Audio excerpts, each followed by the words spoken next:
Good morning, everybody.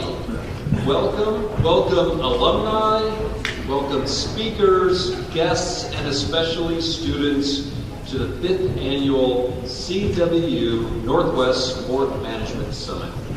It's exciting to be here. I'm excited to be in where I'm standing right now. I've been to many athletic events sitting up there. It's exciting to see what it's like from down here. It's a little bit more intimidating, so that's good for the opposing teams that come in here. So it's nice to be here. My name is Patrick Pease. I have the pleasure of serving as the Provost and Executive Vice President here at CWU, and I want to welcome everyone here today. Sport is a cultural phenomenon that ties us together in ways that few other shared experiences can, and I'm proud that this summit is hosted today by the CWU Northwest Center for Sport Management. They are committed to advancing knowledge and experiential opportunities for students and preparing students to lead in the sport management industry. And it's also fitting that we are hosting today in this beautiful facility that's dedicated to both competition and to education. The Northwest Center for Sport Management is an amazing organization. I want to thank the group for all the things that they do. Things like hosting the annual summit, providing travel opportunities for students throughout the year, supporting the CWU Mariners Night, hosting the Seattle Sport Career and Internship Fair, and working to expand the professional networks of our students throughout the program. Additionally, I am pleased to share with you that in fall of 2025, a new CWU Residence Hall Living Learning Community for sport management students will launch, giving another opportunity for connection and networking. Sport management at CWU is a dynamic set of programs that consistently produces graduates who contribute to all spheres of sport. Recent graduates from the program are working in professional sports, in intercollegiate athletics, high school athletics, sports communication, operations and management positions, community recreation and nonprofit management, and many, many other areas. Today's summit features a dynamic group of working professionals representing a wide array of the sports industry. It's an honor to welcome all of them to campus, and I know that you are in for an exciting day of learning and networking. So with that, I just want to say welcome to CWU, welcome to Nicholson Pavilion, and have a great day.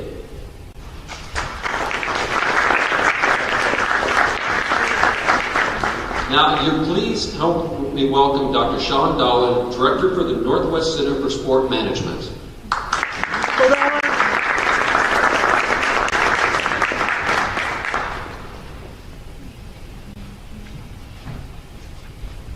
Okay, welcome everybody. This is our 5th annual CWU Northwest Sport Management Summit. We're excited for all of you to come. Despite the weather, whatever's happening, you all made it here, so good on you.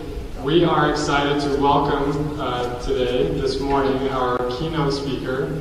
We got Casey Smurthwaite. He's a revenue consultant of Athletics Admin, which is his own consulting business. Has a lot of great experience, actually from the collegiate athletics side, where he was a coach with baseball and softball at the Division I level. Also worked in athletic administration with fundraising, revenue generation, and does a lot, especially actually even as an adjunct instructor at different universities. So we're really excited to have him here. So I'm going to turn the time over to our keynote speaker, Casey Smurthwaite. So let's give him a round of applause.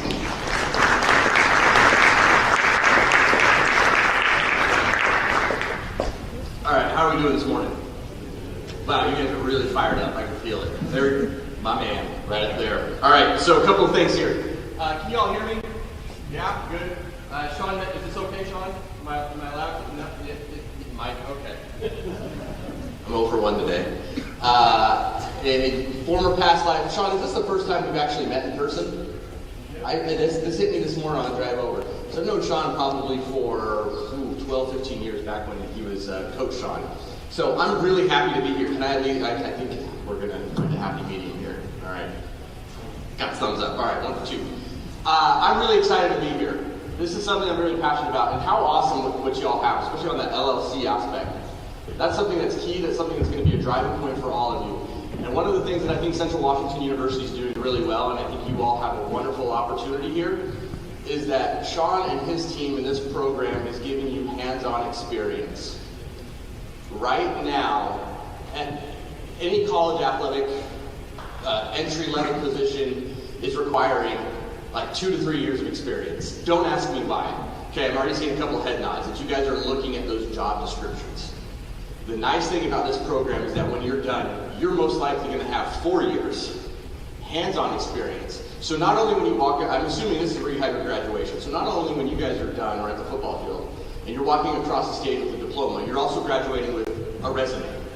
And I think that's something that Central Washington is doing really well here in the sport management program, because when I'm out there headhunting for positions, I just got contacted yesterday for University of Buffalo for a position. A lot of the things I do, and you'll learn a little bit more about me here in a second, is I'm kind of a one-stop shop. And the only reason why I did that is because I got a lot of great experience as a student back when there was no sports management program. Now y'all have a built-in program that you're going to have a resume when you graduate. And 2, next year you're going to have a learning living community. That's pretty awesome. Okay? So you're going to have this centralized, almost think tank come to you. So take advantage of the opportunities that are presented to you. You have to take advantage of everything that's given to you. Just like any good coach, any good athletic administrator will do.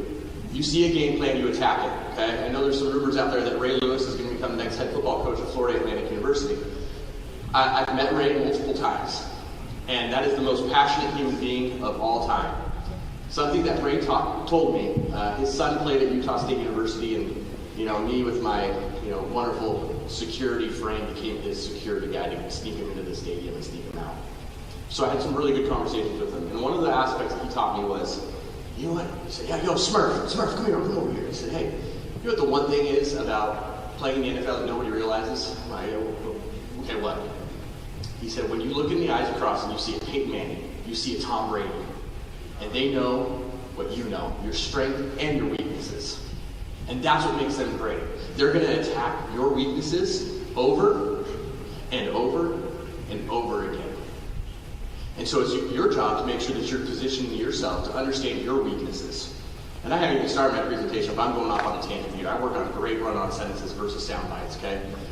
But one thing I do want you to take from here, if there's one thing that you remember, is know your weaknesses. Okay? How many of you are athletes? Raise your hand. Wow, it's kind of interesting how y'all cluster over here, okay? Yeah, I'm looking at y'all. Okay? Get out, get to know your muggle friends, okay? The non-athlete folk. No, just kidding. Know your weakness as an individual, as a teammate, because your playbook, your game plan, and your resume is going to speak for itself. Because folks are going to call people like me, they're going to call people that you used to work for, and they're going to ask, what's their weakness? Minimize your weakness, make it a strength. Because that game plan, just like Ray Lewis said about Peyton Manning, Tom Brady, is that your playbook, your game plan, your strategy, it's out. They know about you. So find and know your weaknesses, ask those tough conversations, and ask your supervisor, where am I weakest? Okay? Can you answer that question? And 2, are you willing to answer that question? So if there's one thing that you can take from here today, and I did not plan this at all, is know your weakness. Make it a strength and continually improve, all right? Okay, so with that, we're going to get going.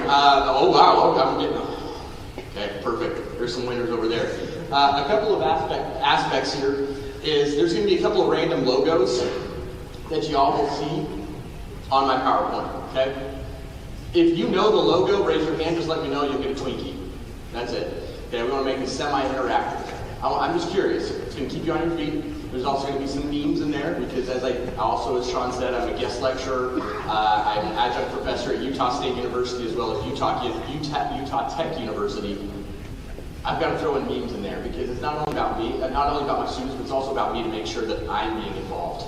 Okay, I'm not going to print and ship. I'm not going to just set up a lecture and I'm going to adjust it once every 5 years. I want to make sure that I am adjusting to make sure that you all are engaged. All right, so get ready for Twinkies. Look for those logos. If you don't hear anything for the rest of the next 20 minutes, just remember logos and know your weakness, okay? Let's see if we can figure this out. I've got to turn it on the side. We're learning here, okay? Two hands and we're learning. Okay, so what are we going to do? Okay, our climb overview. Okay, we're going to climb to new heights. All right, a couple things that we need to understand is one, the internal ticker, your compass. Your self-evaluation. Are you able to check in and understand, hey, am I going on the right path? Do we know where, going into that second one is the map, the trail map. Do you know where you want to end up next year? Do you know where you want to end up 5 years from now? Do you know where you're going to end up in 10 years from now? Oh my gosh, what just happened? You guys, spoiler. I think one of you guys got a key on a logo, I think. But anyways, the map. Okay, we all have our road map. Do we have the end in sight? Do we know what success looks like? Can we define what success looks like? So make sure that even though at the end of that hike, at the end of that climb, you know what it will look like and you work backwards. Right?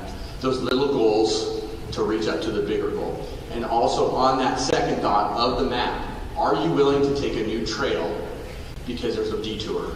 Or are you willing to refine that trail because you have to take a detour? Sometimes it's given, sometimes it's taken. Okay? As well as the backpack. That's your skill set. What are you packing? How do you balance? What kind of experiences and your memories? All right? What are the memories that you know from experience, from those examples of workplace wins and workplace losses? Are you willing to go back through your backpack in this climb to your new height and go, hey, I remember that, let me go open up the zipper. I remember where this was happening. Okay, I remember that when we did this season ticket promotion, it backfired.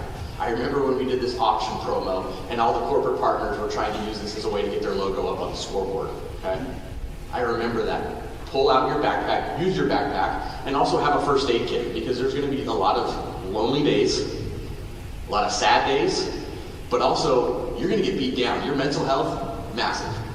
Massive. Make sure you take time for yourself because everybody who is here probably likes sports. Raise your hand if you like sports, okay? I didn't say love, like sports. Okay, perfect. Just making sure I'm in the right place. It's really easy for us to have a high burnout in this environment because sports are fun. Okay? Enthusiasm is common, endurance is rare, especially in sports. And that can be for you student athletes, for the folks who are working, and even the people at the top. It's really easy to be excited, but the endurance aspect on this climb is going to get you. Okay? Now we're going to go. All right, food for thought on all of this. Celebrate the journey, not just the summits. Okay? Find ways to get involved, get moving, and have some fun. I think where a lot of athletic administrators, professionals in pro sports get stuck is because they forget to move. They get okay, they get complacent. Success is extremely seductive. You keep having success. Okay? Do we have any football players here? Okay? Y'all know Nick Saban? Curious? Yeah, just a little bit. Did you all know that Nick Saban for several years was against the spread offense, the hurry up? He is on record of saying it was bad for the sport, it's bad for the health, and it's not going to last. Go back, fact check me. Guess what Nick Saban did after he had 2 losing seasons, aka he didn't win the national championship and people were calling for his head? He went out and hired Lane Kiffin.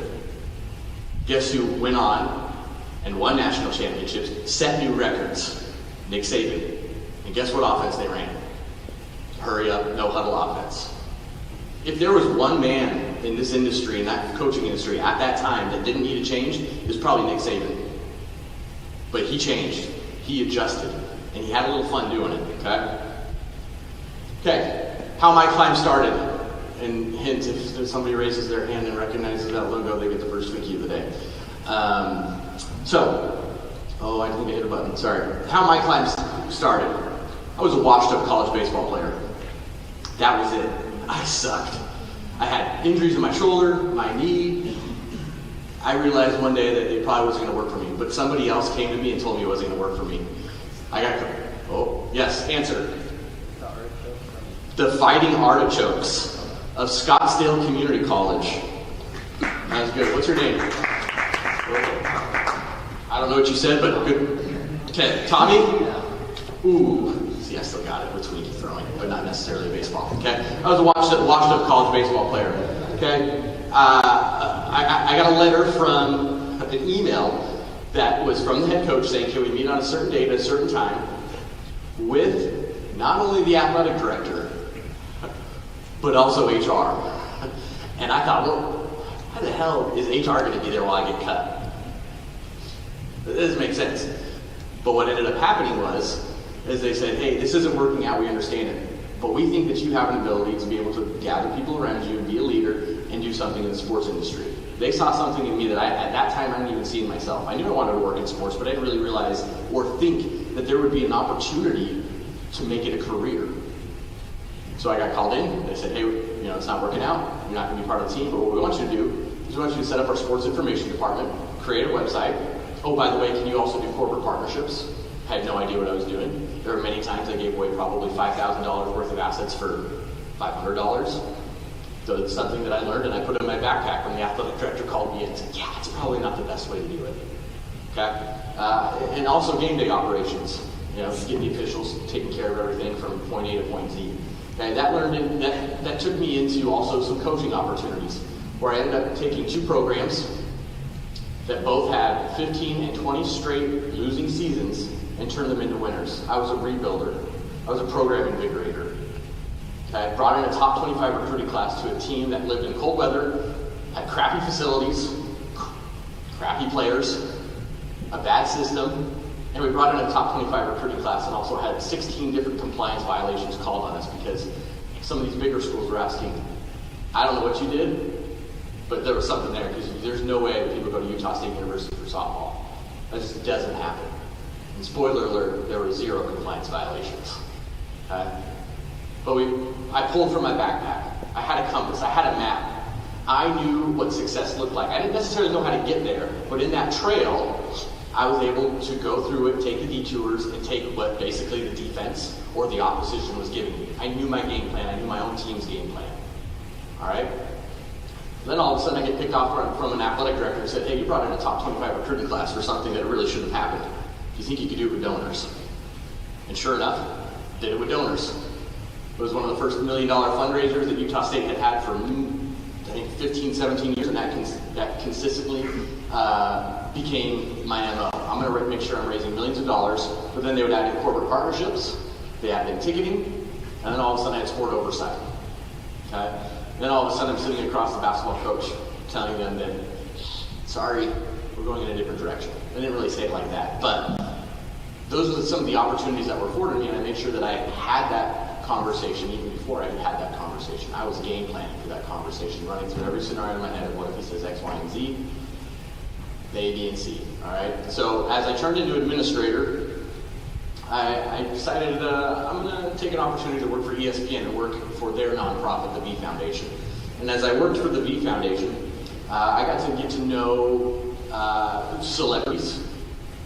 When my portfolio pulled up Alex Rodriguez's and Taylor Swift's personal email address, that was pretty cool. Those were the fun things that got me excited. Now, did I ever meet them? No. I ended up working with their handbook for their finances. But it was still a really fun area to be a part of and also to understand how ESPN, here's another Twinkie. Does anybody know what ESPN stands for?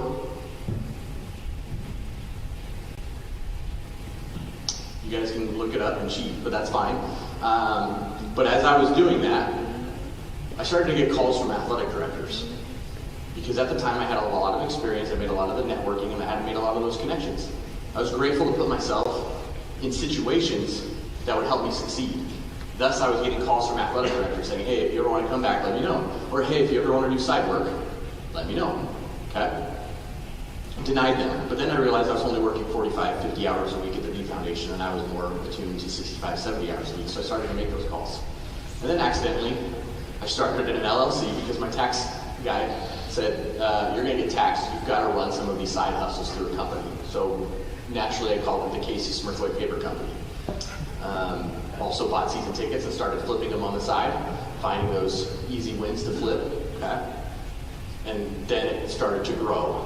And that growth turned into athletics admin, where I had for 2 PhD professors, once in sports analytics, Dr. Courtney Paulson, also a Jeopardy winner, and Dr. Amon Hardman, who work with me, and then I also have a fourth, Madison Loomis, who works more on the athletic side, and we started a consulting company.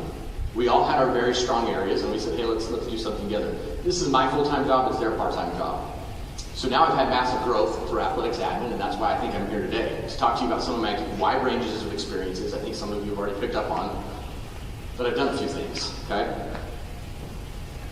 Overall, I've raised $250 million through everything in terms of fundraising, corporate partnerships. That doesn't include anything I've done in the last year, because there's going to be another $10 million popping out here in the next couple weeks. I've worked with 19 different schools in total. On average, I'm usually working with 5 or 6 at a time, but I keep getting these calls. And the one spoiled dog, okay? Scout, which you guys will see.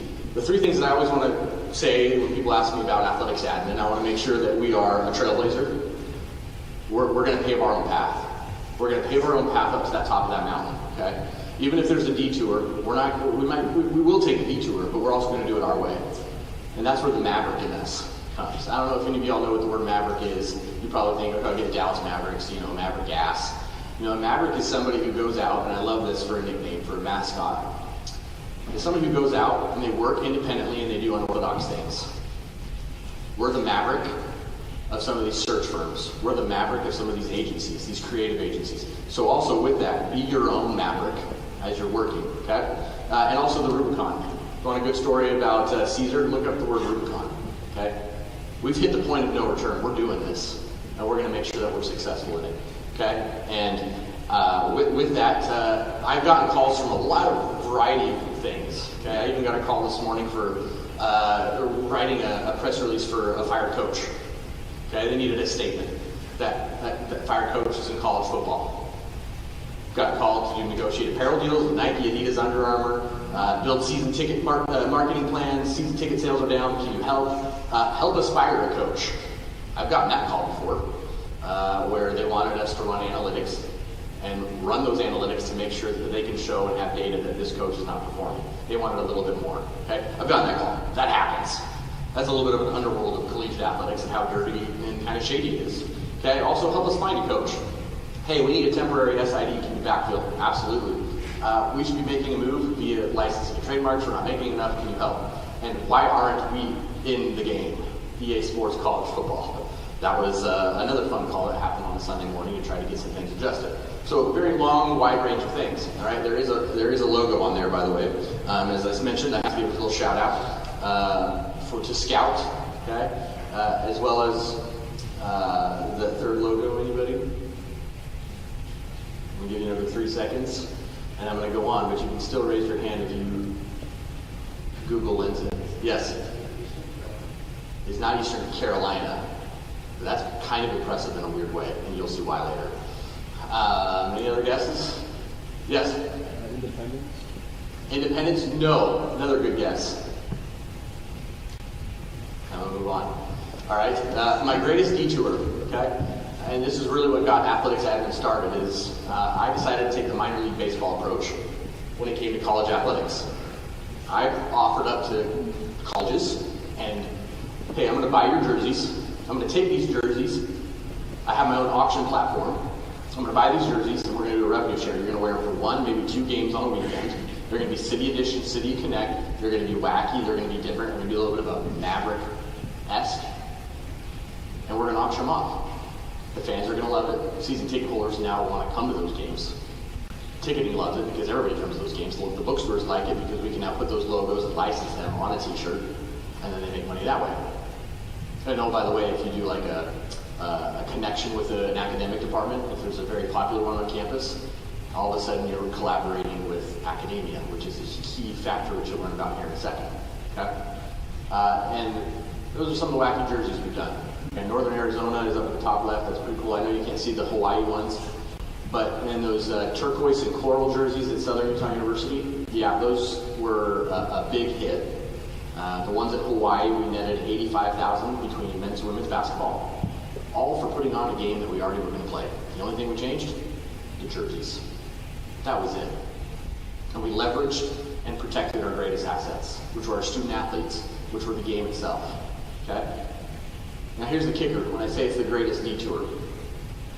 when I worked for an athletic department, specifically 3 athletic departments, I pitched this idea to all of my athletic directors. All of them. They all said no. I just don't know about that. I had some massive roadblocks with this. Went back, created a new concept, a concept that had kind of already been proven with a design at Utah State University. Still got denied. And I knew and I believed in this idea tremendously. Yeah, it can be replicated, and that's fine, and I hope other schools do it. But finally, at Southern Utah University, when we did it, I was an employee. It had gotten denied twice, both from the athletic side and academic side. It wasn't until I walked into the athletic director's office and I put my credit card down on the table and I said, I'm buying these. This is on me. If it doesn't work out, I'm buying. I'm going to take care of all the expenses. I was not making that money, but that's how much I believed in it. And that one netted about $35,000. Now, I wish I could say that I took that $35,000, but that revenue I said would go back to the institution. I didn't have to pay for the jerseys. The institution did, because it was a massive success. And guess who still does a city or connect jersey every year? Southern Utah University. But those ideas were pulled up. But now that's become one of my babies. It can be replicated. If you guys can take it and run with it, that's fine. If you need help, give me a call. Okay? So the top lessons I've learned as we start to kind of wrap up, there's about 5. All right? Academics operates differently than athletics. Okay? Some of your folks that run campuses were probably cut from T-ball. Okay? They just don't get sports. That's it. The word city edition, the word home run, probably doesn't mean anything to them. I remember our VP, or provost, and if our provost is still here, came to me and said, hey, that was a great game the other day. You had a lot of over-the-wall hits and a lot of fans cheering for those over-the-wall hits, right? I was like, home runs? Yeah. You have to understand that academics works on semesters. Athletics works now. I will give anybody a Twinkie for the rest of this exercise that can pull up a Division I, Division II, I think there is one school at Division III, that states collegiate athletics in their mission statement. You are running a multi-million-dollar business outside of the actual mission of the university. And I think a lot of that reason there's a lot of conference realignment and pushback and new super leagues is because it comes down to this. You have multi-million-dollar entities that are acting underneath the umbrella of a higher education institution.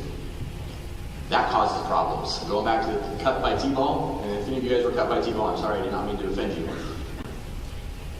Those people see all that money that's coming in, and they well, that doesn't make sense. Why do we have that? We're a university. Remember that there's no mission statement there's one, D1, D2, or D3 that includes collegiate athletics in their mission statement. All right, there's extreme value and differentiation. Burn the playbook, yes. That is East Carolina. Yes. That is. It's like, did you take a peek early? Because when you said East Carolina, that was what I was kind of joking about. Okay. Good job. Good catch. So, good under the wall catch. We're going to use some academic terms that my old provost gave me. Okay. So, something that I want you also to remember: burn the playbook. Don't do status quo. Burn the playbook. Do something different. April Fools is one of the best times of the year for any athletics department, any professional sports entity, to try something new. Why? Because you could fall back on it's April Fools. Utah State University did the little cow print helmets this year. That was an April Fool's joke. Last year at Hawaii, we unveiled that we were going to create a hockey team. And then all of a sudden we had people asking for the jersey, and that generated about $5,000 or $6,000. Okay? In pre-sales. Because guess what? We weren't ready. We didn't really think it was going to take off, but we wanted to see where it went. They're not going to add hockey, but they're going to make $5,000 or $6,000 off the idea. April Fools is a great way to burn the playbook, try something new, and have a little fun. Okay? Another big lesson that I learned: leaders take losses. Okay, just like head coaches. I think coaches often. You know how many coaches in here?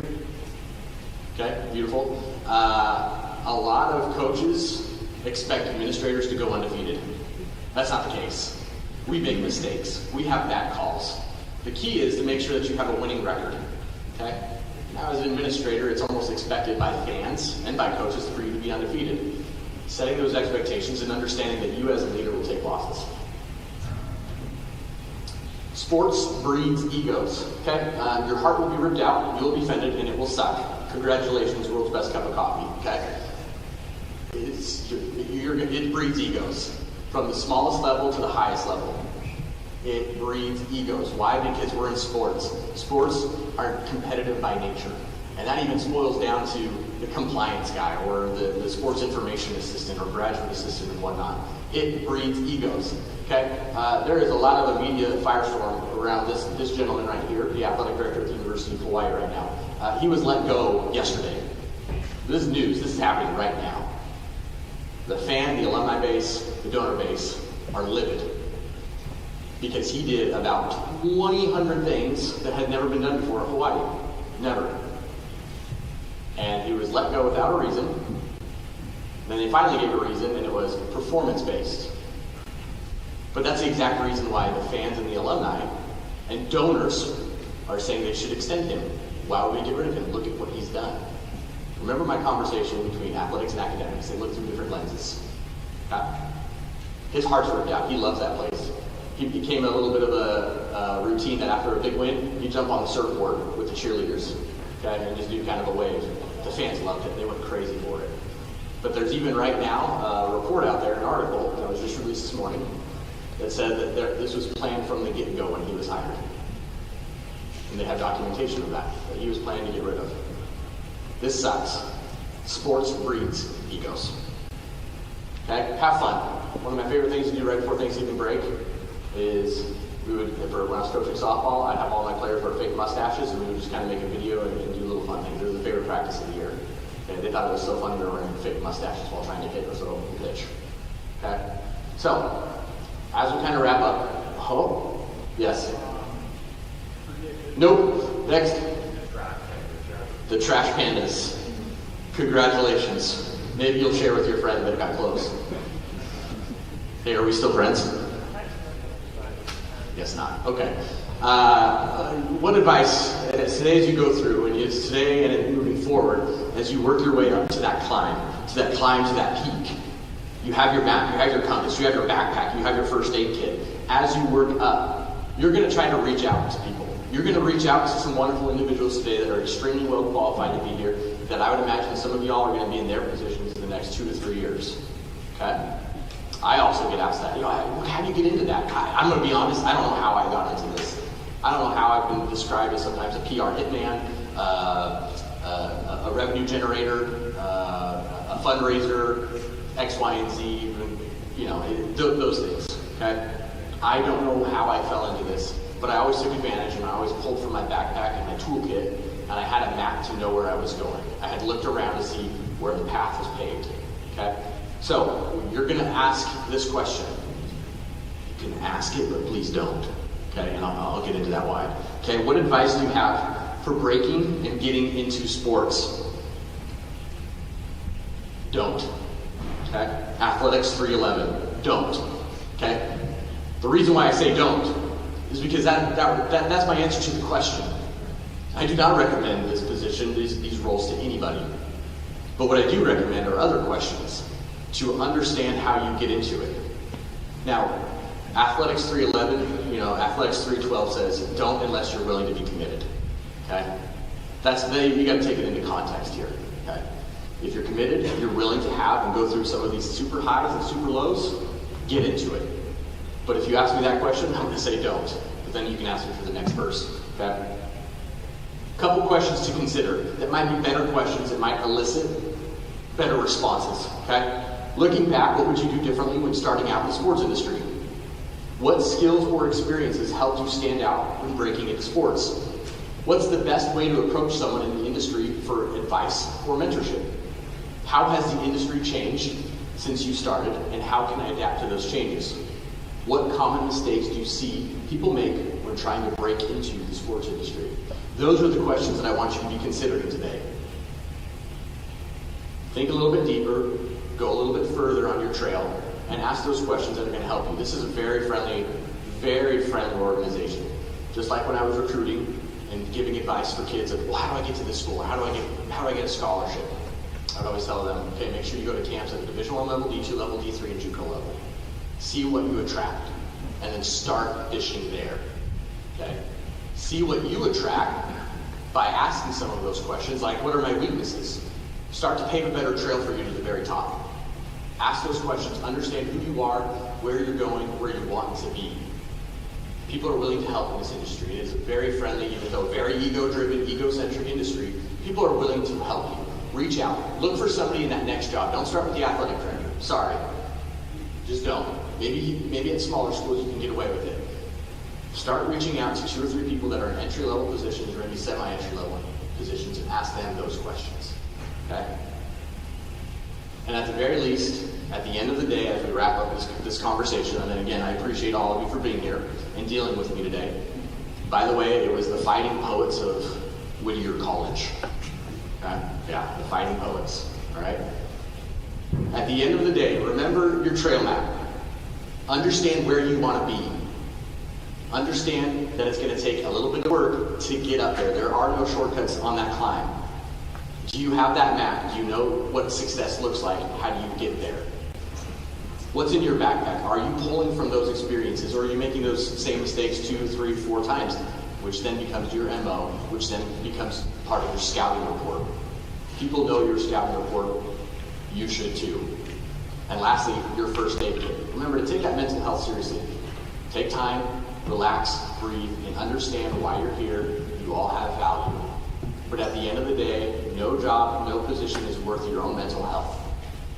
But I invite you to really consider some of these questions and what your next step is, because it's going to set you up for the rest of your life. You have a wonderful opportunity here. You're going to walk across that stage with a diploma and a resume. And with that, thank you.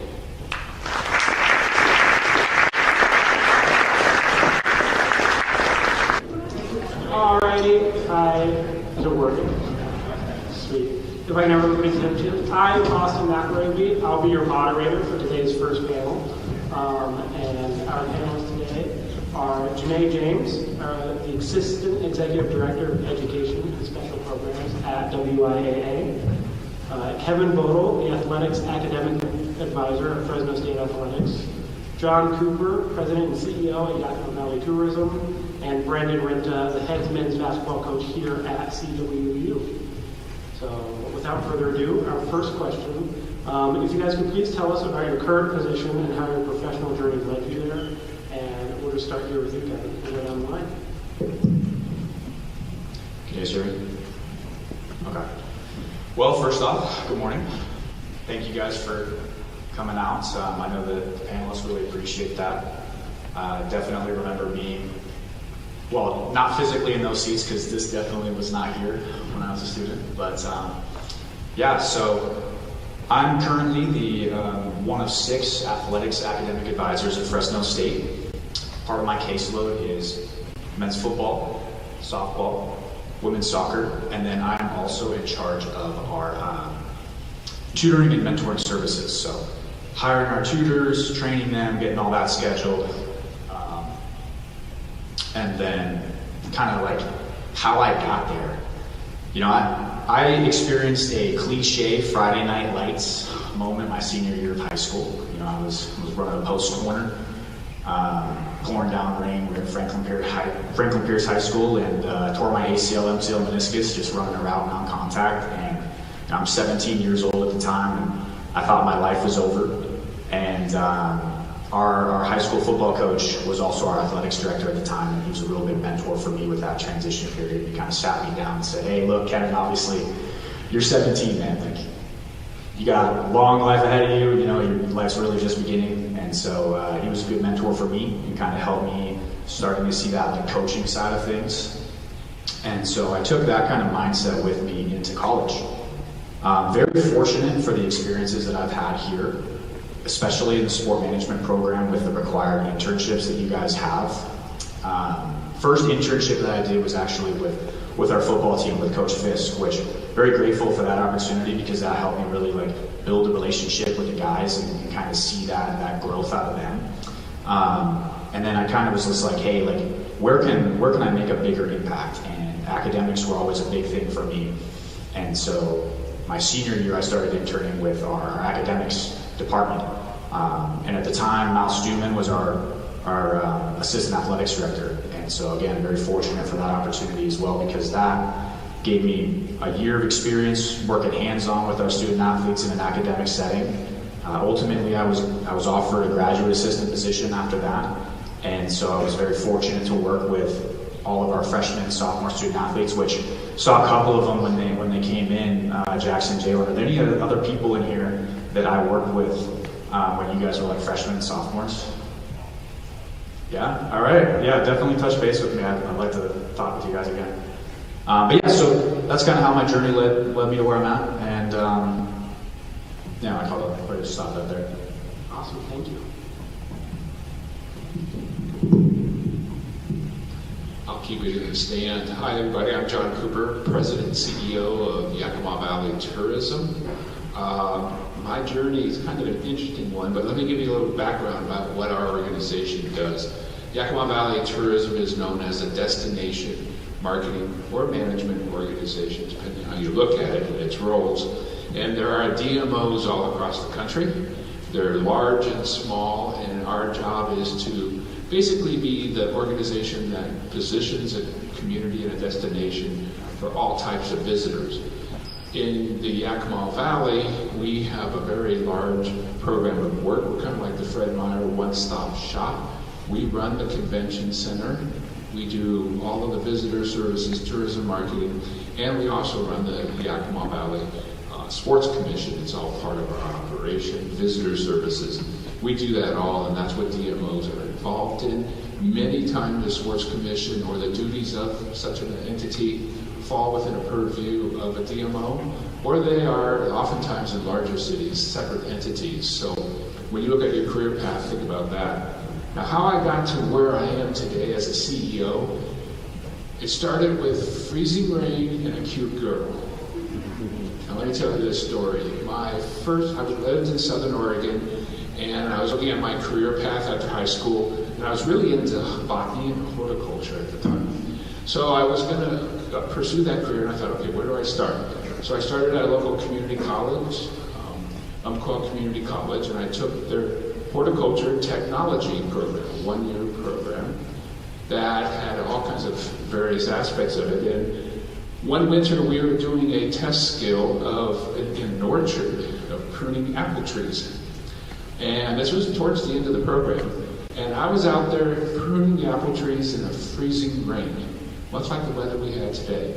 And an epiphany came to me. It was like, I don't want to do this for the rest of my life. What else do I need to look at as an opportunity? I finished the program, and I was glad for that, and got a certificate. So then I started to take general studies. And I was in an English lit class, untransferable studies, so I could go to a four-year institution. And there was a cute girl that I struck up a conversation with, and I was interested in. We got to talk about where we were going to go in our career path. And she was going to go to the University of Oregon, go Ducks, and enter their Recreation and Parks Management program. And I thought, parks. I looked at it. Municipalities have parks departments. I have this horticulture background. I said, I'm going to go to Oregon. So I went to Oregon. She ended up going to a college in California somewhere, so I never really developed a relationship or anything with her. But I went to Oregon. I went into the program. It was a great program. And as the program was moving along, there was a track in my senior year on tourism, kind of a new and upcoming thing that they were looking at. And I thought, I'll take that class. My family likes to travel. We've been across the country seeing relatives everywhere. Took the tourism course, and I said, boy, this was interesting. If I don't get a gig working for a county or a city in Parks and Rec, maybe I'll look at something in tourism. There's a lot of opportunities. As it turned out, when I graduated, there weren't a lot of jobs in municipality, parks and recreation department at that time in the Northwest. But nearby was Wildlife Safari down in Southern Oregon. If any of you seen the signs or ever been to Wildlife Safari in Southern Oregon, okay. I was there for 5 years. I did their marketing and PR. And the local chamber had just decided to form one of these DMOs. And obviously being a major attraction in the area, I was working with them a lot, and that's when it clicked to me, and I saw what they're doing, and I said, I want to be a CEO of a CVB. So 3 years later, I landed my first one, and that was, of all places for a duck to land, Corvallis, Oregon, running the program there where the Oregon State Beavers were. I got a lot of ribbing for that, but I always told the locals, I guess you couldn't find a beaver smart enough to do what I had to do, so they had to hire a duck. But anyways, it was a great opportunity, and from there I've been in the Northwest for well over 30 years, running DMOs in Southern Oregon, Bellingham, and now in Yakima and Corvallis. So that's my interesting path of how freezing rain and a cute girl got me to where I am today. Good story. My name is Janae, and I am the Assistant Executive Director at the WIA. Specifically, I oversee eligibility, education, and special programs, and the sports of slow pitch, fast pitch, boys and girls soccer, and bowling. I had a pretty unique path to where I'm at today. I actually am a fellow Wildcat, and so I attended here. I majored in informational technology and administrative management, as well as communications and public relations. I'm going to talk a little bit about the power of networking, because that's essentially how I dove into this as a former student athlete. I knew I was really passionate about athletics, but I didn't really know how that would resonate and how that would turn into a career in athletics. And so as a fan, I went to an event for the Seattle Seahawks, and it was kind of like a graduation event, and I was there, and my aunt really encouraged me to talk to people and really network. And at that time in my life, I don't think I was as outgoing as I anticipate I am nowadays, but the first person I introduced myself to was the Vice President of Community Relations with the Seattle Seahawks, and basically he offered me a job on the spot, and I started off working in corporate partnerships and then transitioned to community relations and fan development. At that point, we started off, we just had the Seahawks, and then it evolved, and the Seattle Sounders became part of that operation. And during that time, they operated together, and then they became separate entities sometime in that life. But it was a really unique opportunity for me to kind of dive in on the professional sports side. During that time, I realized that I also had a passion for coaching, and being in the professional sports industry didn't really lend itself well to being a coach in the secondary realm. So I had to make a tough decision. I wanted to coach and decided that I would kind of separate myself from that side of athletics in the professional realm, and dove into education. So I went back to school, got my teaching certificate. I began teaching. I was a career and technical education teacher. And I worked with digital and visual communications, as well as coached basketball and softball, and that's kind of where things really evolved from there. I didn't really know much about athletic administration at that time. I just knew that I was passionate about athletics and secondary ed, and how athletics and education kind of went hand in hand. And then from there, I was afforded an opportunity to transition to athletic administration after a few years of coaching. And then I became the athletic director at my alma mater, and was kind of in that world for a little while. I really enjoyed it. It was a really unique opportunity where I went from having to make the sacrifice and knowing that I enjoyed coaching. Now I got to coach coaches and really help them evolve as individuals and how they really supported our student athletes. And from there, I got this bright idea as a past collegiate athlete that I wanted to see what the world of intercollegiate athletics was like. And I transitioned and had an opportunity, and I became the associate athletic director at University of Puget Sound. I was there for 6 years, specifically in game day operations and student athlete development, and enjoyed that immensely. And it was everything that I thought it was supposed to be. I got to work directly with the teams, travel with the teams, really cultivate game day experiences, and take that and really have a lot of ownership in that. During that time, we were also in the midst of COVID, and so I was able to implement some different programs and kind of return to play protocols and whatnot. And after a while I enjoyed being at the intercollegiate side, it was kind of a different beast, and I didn't know how invested I was really into secondary ed. And so I was looking for an opportunity to transition back to secondary ed, and it wasn't as easy as I thought it would be. I kind of really struggled because I knew that I wanted to go back to secondary athletics, but didn't necessarily want to be confined to a building. And although we know how valuable those positions are and those building athletic directors are, I was kind of looking for a larger reach point. I had previously contracted with the WIA as a state hearing officer, and so for those of you who are familiar with eligibility, those kind of things, I got to oversee the eligibility process for state level appeals, and I stayed connected there. And at that point, I kind of had an opportunity to talk with the executive director at the WIA and talked about some of my passions, some of the things that I was really looking forward to in transitioning back to secondary athletics. And a vacancy became available there, and so initially I started off as the director of eligibility and working there, and then a lot of other things transpired. There were some other moves along the way, and then I got elevated to this position as assistant executive director, and so I've been here for 2 years now, and I really appreciate how our association works and our organization works. It allows me and affords me the opportunity to kind of be at events like this, and I have the opportunity to travel all around the state and work with different schools and different events. And so it kind of started off professional sports, secondary sports, intercollegiate sports, and then now back at the secondary level. But I think every stop that I had along the way really contributed to where I'm at today and the success that I have and the ability to contribute to the overall mission of the WIAA.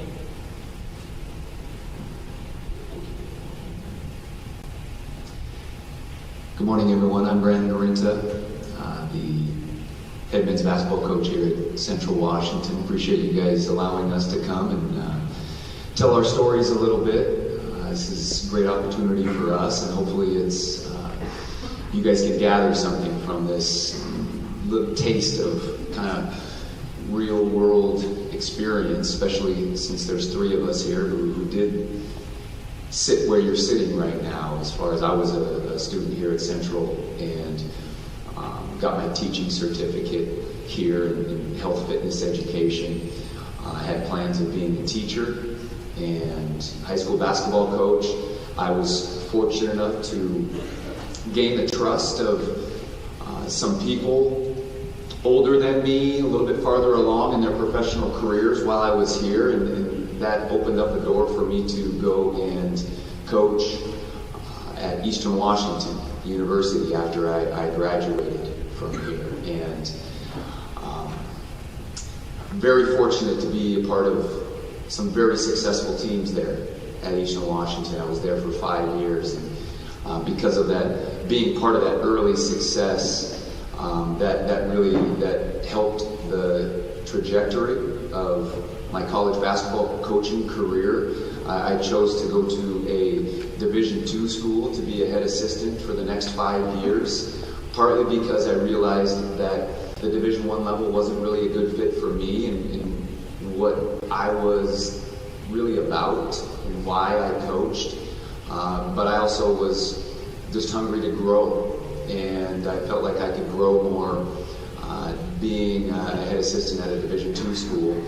And because of that growth, it created an opportunity for me to become a head coach at an NAI school, Lewis Clark State College, where I coached for 7 years, and thankful enough that I was able to capitalize on that opportunity to earn the right to come back to my alma mater here and be a part of a program that means a great deal to me, that has a long history of success, and just been a tremendous life experience for me and my family to be able to come back to Ellensburg and Central Washington and be a part of the basketball program again.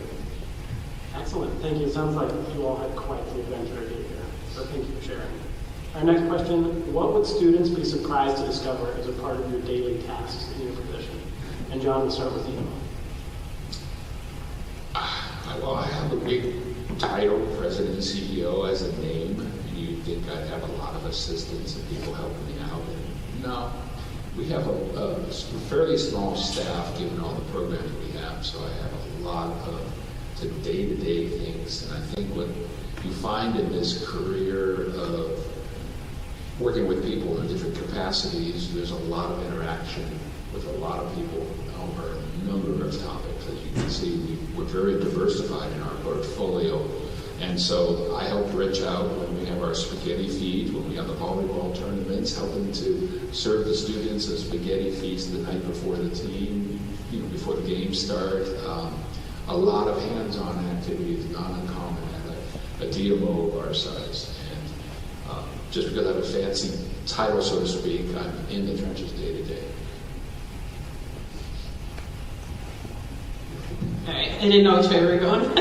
I think what most would be surprised to know is that most people think that we're this really large state-funded entity, but that is not the case. We are a small nonprofit organization with only 14 full-time staff members that run the association with over 430 high schools as well as over 400 middle schools.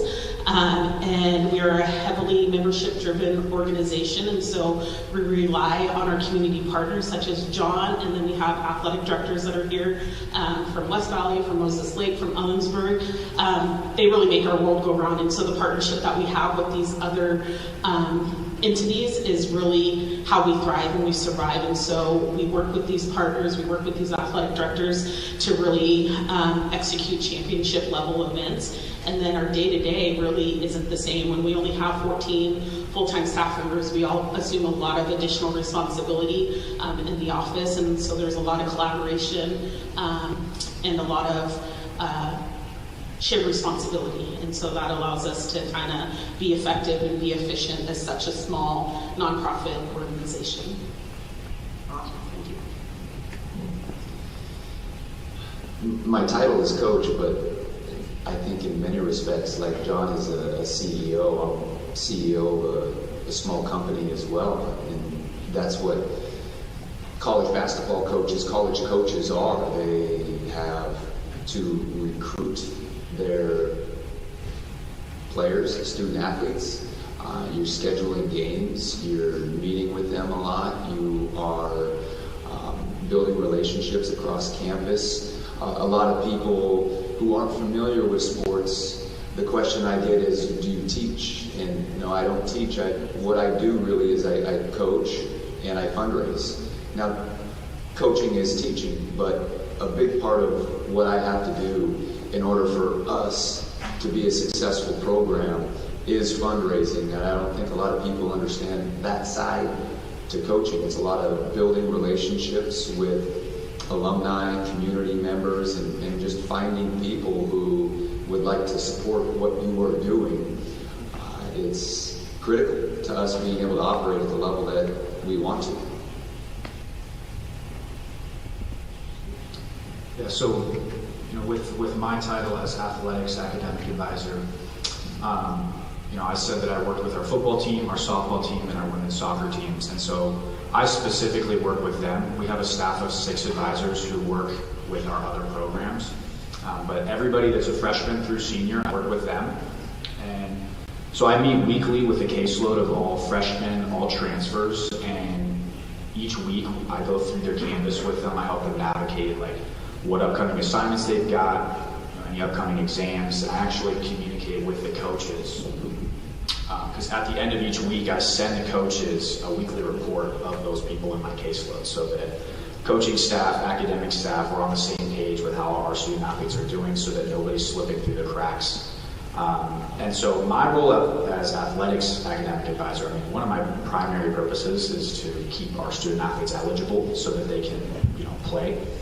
But I also really work hard on helping them figure out what it is that they want to do for their career and then giving them the resources to be successful. So don't get my role confused with major advisors on campus. We work collaboratively with them on helping the students navigate their career, their graduation requirements. And so us 3, the student, myself, and the major advisor, work together on building an academic plan that maps out exactly what the student athlete needs to take every semester up until they graduate so that we can reduce any uncertainty they might have with the academics. A lot of student athletes in this room, nobody has any idea what tomorrow is going to bring with your sport. So, my primary purpose is to help reduce any of that uncertainty on the academic side. So, I work a lot with major advisors on campus. I work a lot with our academic compliance office to make sure that, I'm understanding eligibility requirements and that our students are taking, enough degree applicable degree applicable units each semester for their classes. Recruiting visits are always something that I really love doing. I love meeting the families and really selling our school and our programs. And then, some of the innate duties as an academic advisor, I said I meet weekly with a caseload. I'm basically a glorified therapist a lot of the times too. You really get to build the relationships with the students, and some people feel comfortable coming to you about some of that stuff. So it's almost like I'm a life coach as well. So definitely each day is different, and that's kind of the exciting part about it. So yeah. Awesome. Thank you. It sounds like there's never a dull day. I love the variety. What aspects of your current position do you find to be most challenging, and why? We'll start with Janae and we'll go that way. That's a tough one. There's quite a bit that goes along in this position. I would say probably the toughest responsibility I have is overseeing eligibility. So when you think about eligibility, essentially how student athletes are eligible at their respective schools, if they transfer, if there are other rules that they're not meeting based off of our handbook, they have the potential to go to eligibility. And while we're kind of the last stop once it gets to the state level, they start off at their building level. Their athletic director determines their eligibility. If they're deemed ineligible, from there they have the opportunity to appeal their eligibility, and they start off their district level appeal. And then if there's denied at that level, they come to the state level. And so it's a really tough position where most of the time it's adult decisions that are impacting the student athlete. And as tough as it is to really say no in some of these situations, we have to make these decisions based off of the handbook. And what some of these students are experiencing really tugs on your heartstrings. And so in those rare moments where we have to say no because they're not meeting rule, although there's maybe other circumstances that impacted that decision for them to make the change that they needed, and it really puts us in a tough position, just knowing that ultimately we're always trying to get to yes. We want the students to be able to participate, but ultimately we have to do so within the confines of our rule. But when we're having to sit on these hearings, we hear these stories, we hear these things that these students are going through, and some of them I couldn't even fathom being in that same situation. And so it's really tough knowing that these student athletes are kind of in the positions that they are, and sometimes it's influenced by others who are making these decisions and impacting them. But it's a tough spot to be in, to have to hear some of those stories and hear some of the things that these students are experiencing. So.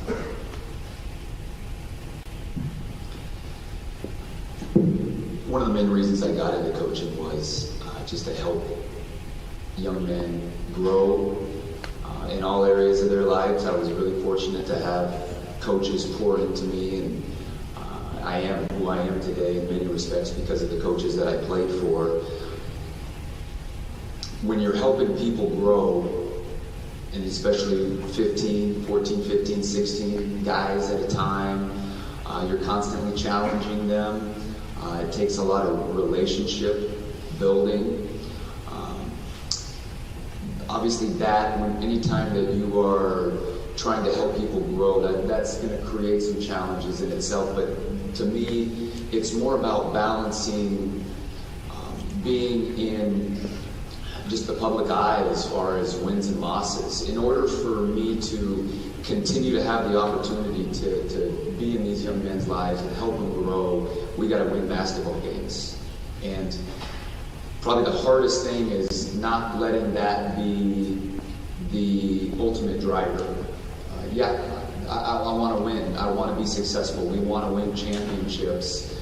But sometimes we can allow that, especially just with it being broadcasted everywhere. There's a lot of jobs that you can go and you can have, and when you make mistakes or when you fail, nobody knows about it except for you, maybe your boss, maybe the person that you were serving, the customer. But when there are some jobs where you're a public figure and your wins and losses are made known to everybody, and that can be a tough balance to be able to keep your priorities in mind as far as why you got into the profession, and not let that get in the way of continuing to help these young men grow. And we're in the business of developing leaders, and that's what we're trying to do here. It's constant reminders constantly keeping yourself in check as far as keeping those two things balanced. Firstly, blanket statement, I would say budget constraints. I think everybody in this room would probably enjoy having more money to work with. And then for me specifically at the Division I level, I think NIL is a kind of a challenging aspect right now. Now, don't get me wrong, NIL is a fantastic opportunity for our student athletes to be able to profit off their own personal branding, and I encourage every single one of our student athletes to get involved with that. Fresno State, we actually have a full-time position dedicated to NIL strategies, and so he actually works with all of our student athletes to help them navigate like what opportunities they have and stuff like that. So, you know, it's a fantastic opportunity, but I think when you look more at kind of the sports like football and men's basketball, a lot of times it's starting to get to who's going to offer me more money. And so that kind of leads me into the next part, which is the transfer portal, which, you know, it used to be you had to sit out a year. There's no restriction right now, so people can, you know, I'll get guys that come in as a transfer student and they're here, you know, for a year, and we work with them on, first off, getting them eligible, because that's another important piece, is for any student athletes in this room, if you were to want to transfer right now, let me tell you, it's not a perfect world. Save every single one of your course syllabi, because not all of your units are going to go over counting exactly towards degree like you have it here at a new school. And so we've had people that come in expecting to graduate. You know, they're coming in as a senior and they want to graduate, you know, the spring semester, and it's like bro, you ain't even halfway done in your major at this school, because the classes don't come over counting. So I think making sure that you're educated on that, but, you know, on a similar vein, yeah, the transfer portal is like, you know, we'll have guys kind of coming in, coming out on like a revolving door, which is tough for us, you know, for a position that I'm in where it's like you really pride yourself on being able to build the relationships with the students, just to see them leave in a year. And so, now don't get me wrong, it's not crazy comment, you know what I mean? It's not like everybody on the team is going anywhere and stuff like that, but, you know, those are some things that we just got to navigate, and that's just kind of the nature of the athletics world right now. So we kind of just, you know, navigate it how we can.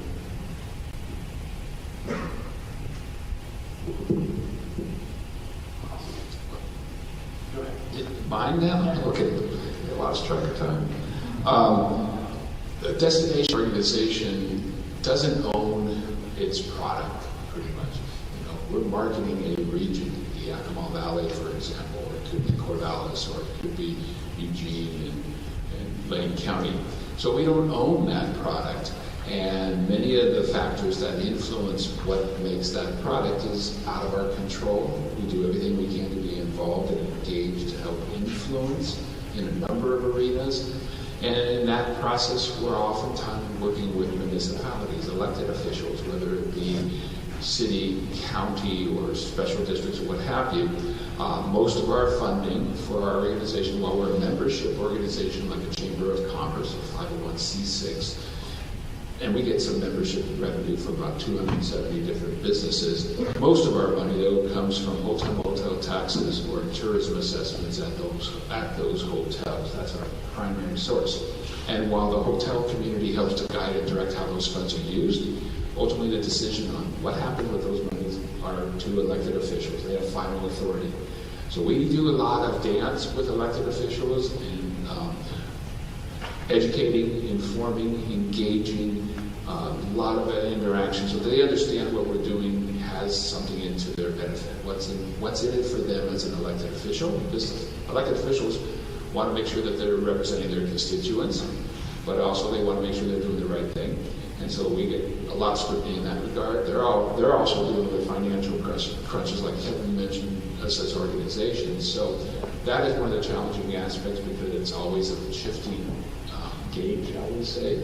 But what's really helpful for us is to have partners in the community that can communicate our messaging. And beyond our community, like WIAA, if I ever had a situation where we were seeing some problems with funding for our sports activities, they can help to illustrate what we do, as well as the various coaches, as well as the athletic directors around the valley, to help sustain that program. So that's just one example of how we utilize advocates in the community to help advance our goal, our ultimate goal is to improve the economy through tourism.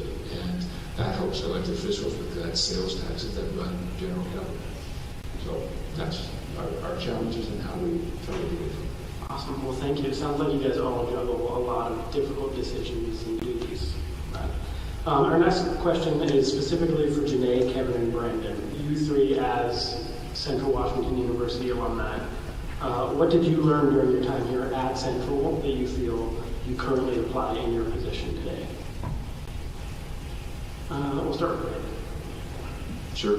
I mentioned that I came here to get a teaching certificate, and I also mentioned that I look at what I do as teaching, and that helped me more so from just a practice planning standpoint.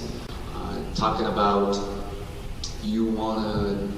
there are certain things that you need to accomplish every single day.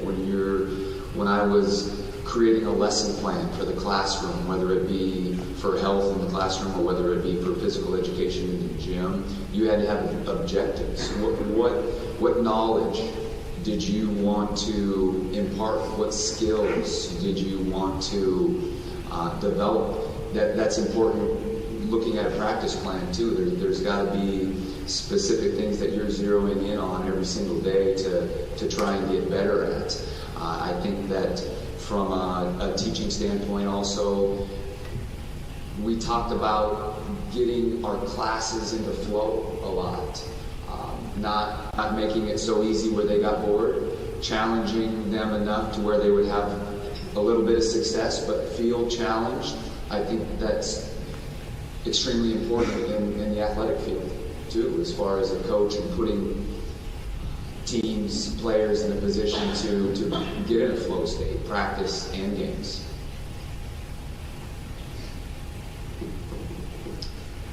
Let me just say this, get the notes app ready. So never pass up an opportunity to thank the people that helped you get to where you are today.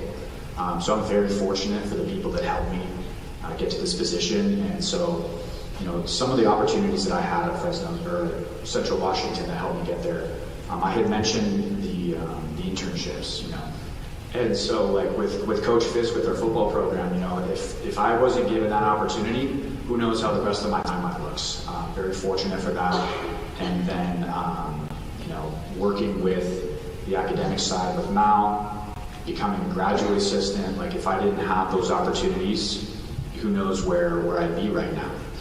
And, the GA position gave me 2 years of hands-on advising experience working with our student athletes, and that helped me feel prepared to go do what I'm doing right now. Like I learned hands-on skills that were immediately transferable. It wasn't one of those where I'm trying to figure out like, okay, well, I'm doing this, like maybe that can translate. Like, no, I was getting hands-on experience.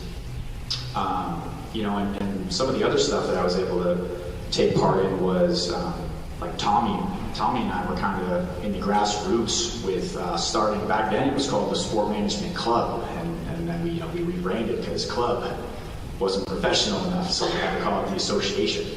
And so Dr. Dahlin actually had reached out to me my senior year and had asked me, and he kind of hounded me and forced me to do this, but he asked if I wanted to be like a co-president for the Sport Management Association that first year. And to be honest, I wasn't really considering it, and then kind of felt like it was best for me, a good opportunity to take part in. And so again, that helped me with networking and really just getting to build relationships. And so for me, I think the faculty here, with my timeline, it was Dr. Rolfe, Dr. McGladrey, Doc Weiss, Dr. Dahlin, like they were all integral parts of my development.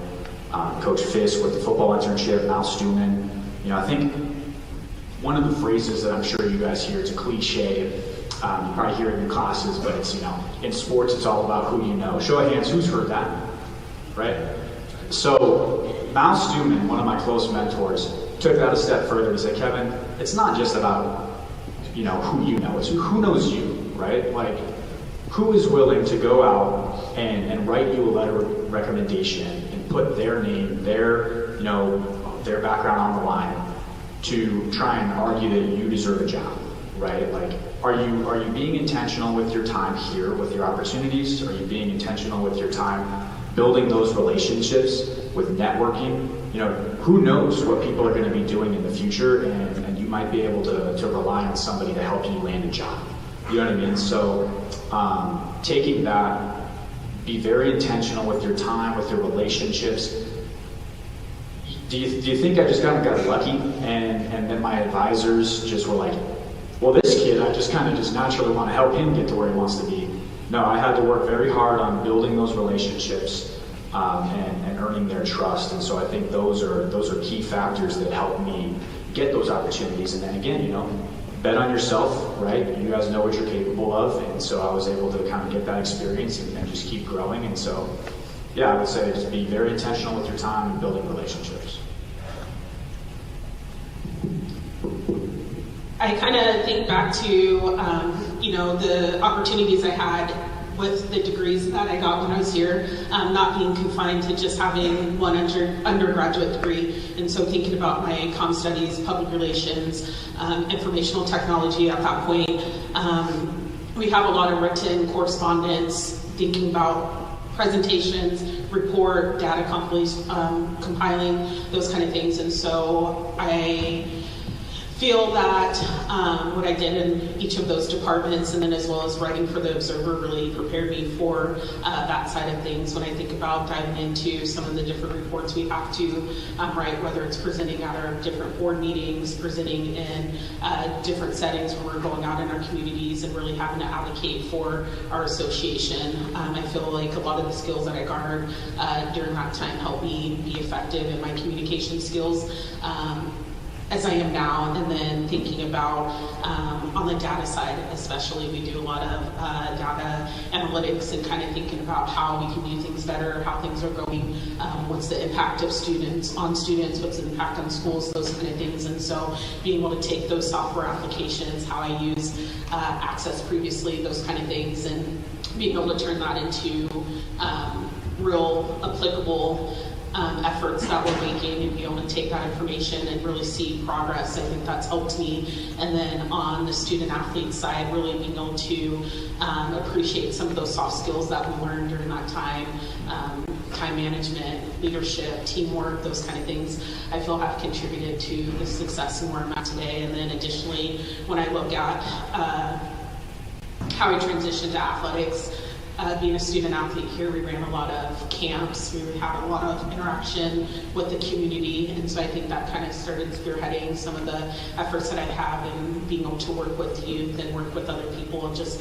kind of having that diverse background and opportunity. And so I think that has really helped lead the foundation and kind of where I'm at today and build upon those skills and really be effective. And I think it comes down to effective communication and the day-to-day interactions that I have with our athletic directors, our community partners, our board members, those kind of things, I think have contributed to where I'm at today. So I appreciate those skills that were learned during that time.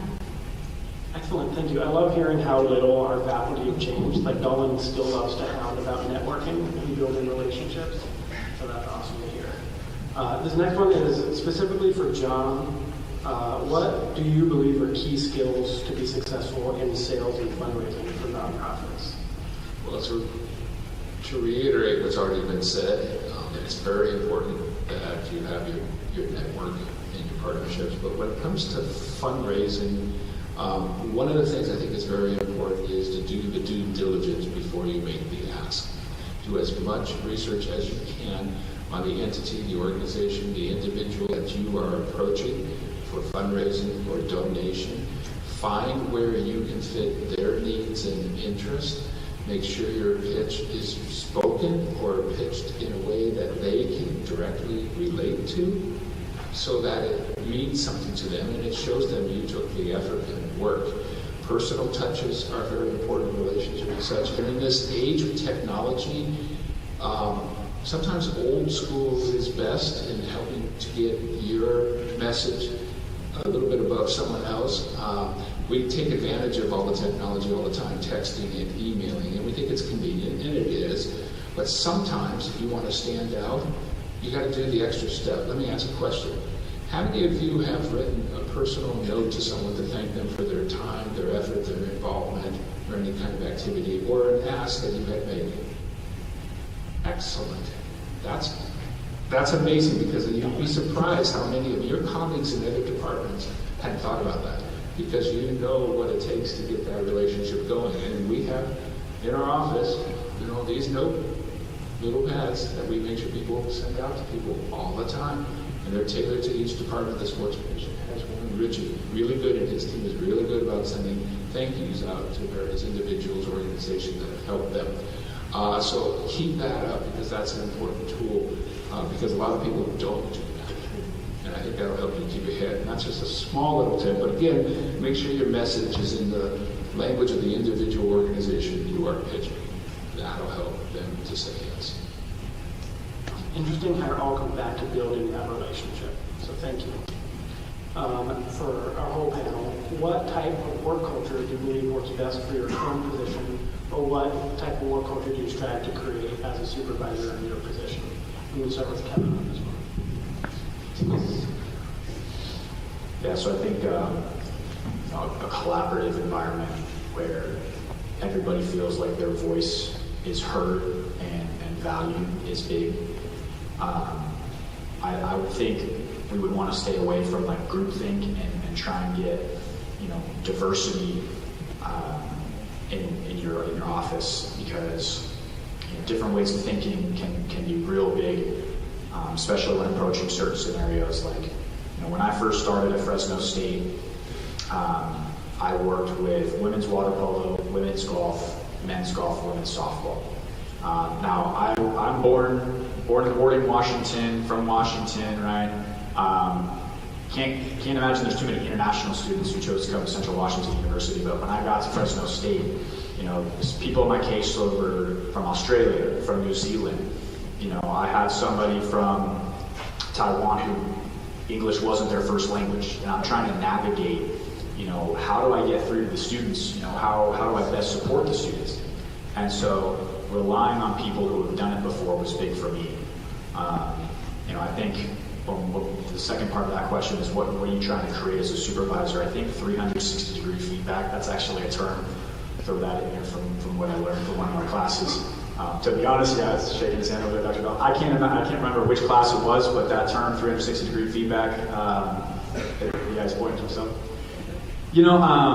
I am constantly looking for feedback on how I can improve from my boss in academics, from our coaching staff that I work with, from my student athletes. I'm always trying to figure out how can I get better. You got to have that growth mindset. So I think surrounding yourself with other people that have that same kind of mindset is big.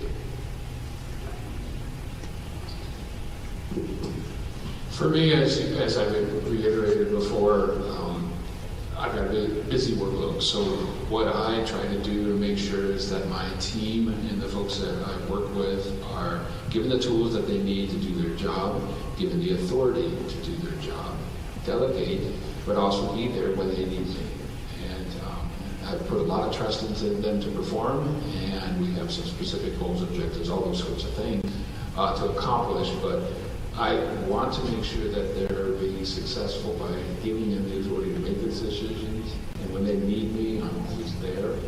But I think it's very important is when you give people the responsibility, you got to make sure that they have that responsibility. It's just not lip service. I think what has been really pivotal in our success as an organization is that we really have a team-centric approach. Being such a small organization with such large responsibilities, being able to work with one another and be collaborative has been really important. When I think about my transition to this position, and I think about the leadership kind of from the top down, I think about some of the experiences that I had previously, and I recall one thing in particular when I first started at the WIA. I was in my office, and here comes the assistant executive director walking to my office, and I'm just like, geez, I just started, like, what did I do wrong already? And based on the culture that I had in other places that I worked, usually when the boss comes in or the executive comes in and something happened, and it wasn't always necessarily a positive interaction, but I learned that was just kind of part of the culture in our office. And every morning our assistant executive is walking around checking in with our staff, and I realized how important that was to kind of set the tone for the day and just really help build and establish those relationships. And then a real sincere and genuine interest in kind of the day-to-day that we have outside of work. And we know that, many of us have families, many of us have other extracurriculars that we really enjoy, that contribute, that also allow us to be productive in our work, where we're not overwhelmed, we're not kind of burdened by some of those other responsibilities. And so when the boss comes in and asks how that softball tournament went that I was at the other day, like, that's really important. And then I kind of think about the collaboration and understanding that we have just working with one another. I appreciate the executive staff that we have and the team that we work with, because so much of what we do is collaborative, and we have to rely on one another, and having that trust and that support kind of just genuinely built in has helped us be successful as such a small organization. And knowing that you have people on your side that are just as passionate about the things that you're doing, especially in secondary athletics, and really advocating for the student athlete. And so knowing that I can go to my colleague right across the hall, and if I need support, if I need help, if I need any insight, that they're there, they're willing to help and provide that. And then I think just coming in, knowing that it is collaborative, also being comfortable in delegating certain tasks.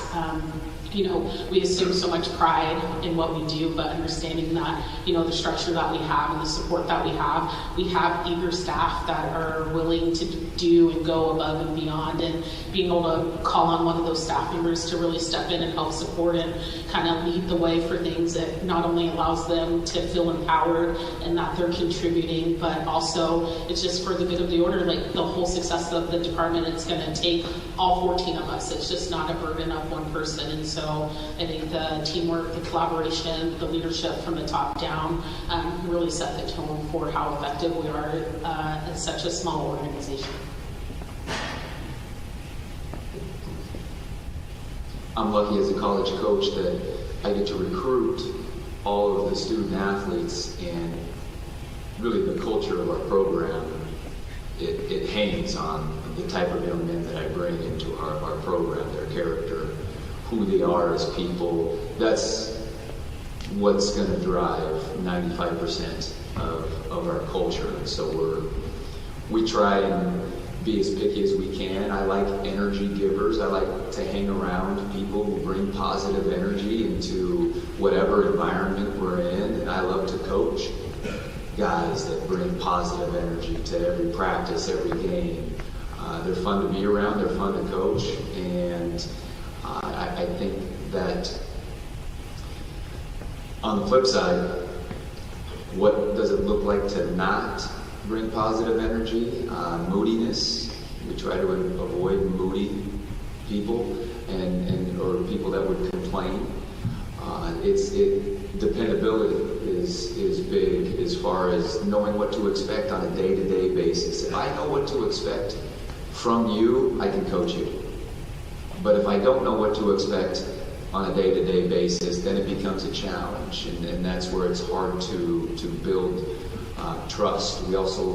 We try to recruit people into our program that have a sense of humility and passion enough that they want to grow. They want to grow. A lot of it revolves around basketball and becoming better basketball players.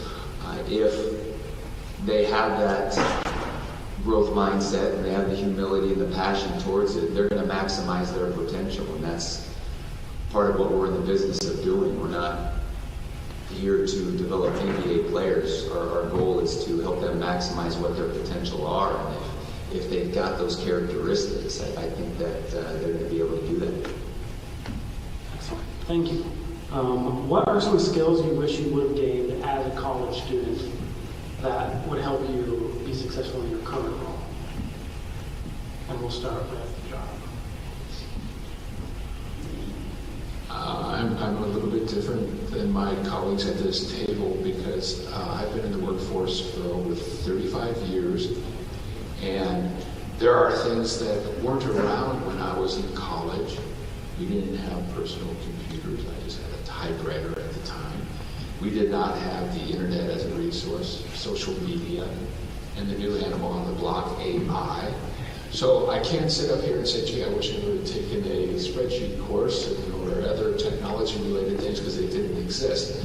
But I think what I'm going to do is turn the conversation as to where this kind of a lesson leads you.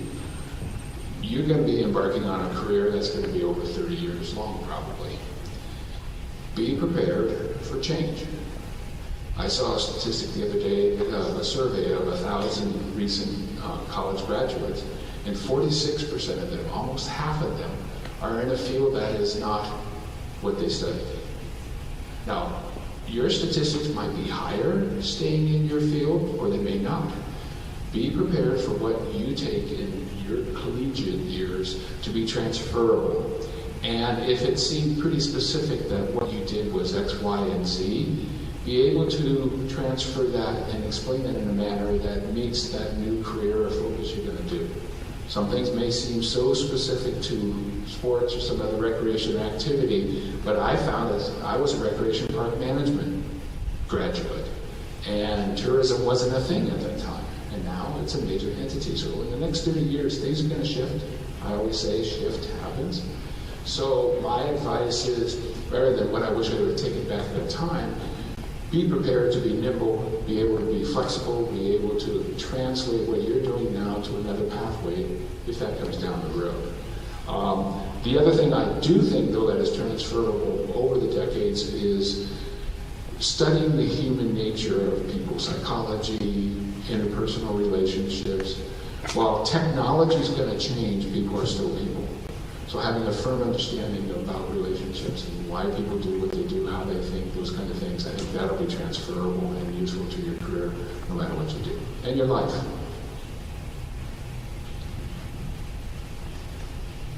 I would say two skills that I feel could have benefited me as I transition through these different positions and navigating that is navigating tough conversations, and then also ultimately getting to yes. And so when I think about my position, even in the transition over the years in the various positions that I've had, navigating tough conversations has been a growth point for me. And oftentimes we're in these positions, we're having conversations, whether having to tell somebody no, somebody not getting the answer that they thought that they would get, and just ultimately being able to navigate those conversations. I think that's a skill that has evolved for me over time.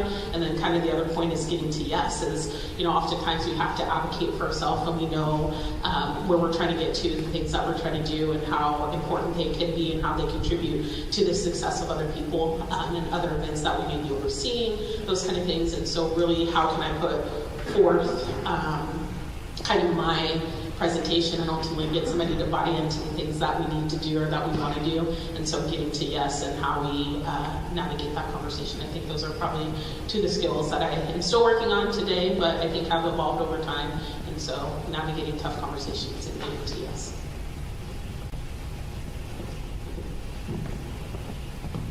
Those are great answers right there.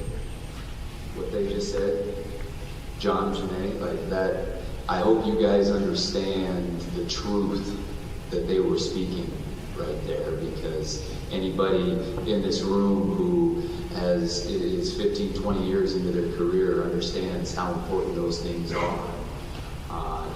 For me here, maybe just valuing the opportunities to build my communication skills in as a student here. Nobody wants to do what my man here is doing, getting up with a microphone and talking. Even the speeches that you have in the classes that you have, most everybody, I should say, dreads those. But you've heard a lot talked about here in the last hour about communication skills, and that's what's going to define people's first impressions, and that's what's going to dictate a lot of your opportunities, whatever track that you go down. And there's a lot of different avenues that you can go down as far as communication skills. John, talking about typewriters, I would love to know how many of you have ever used a typewriter or even seen a typewriter here. Okay, when I was a senior here in 2001, I remember going across the street and setting up an email. What is this? I set up an email account. My mom gave me a cell phone. I said, "What? I don't need this. What is this?"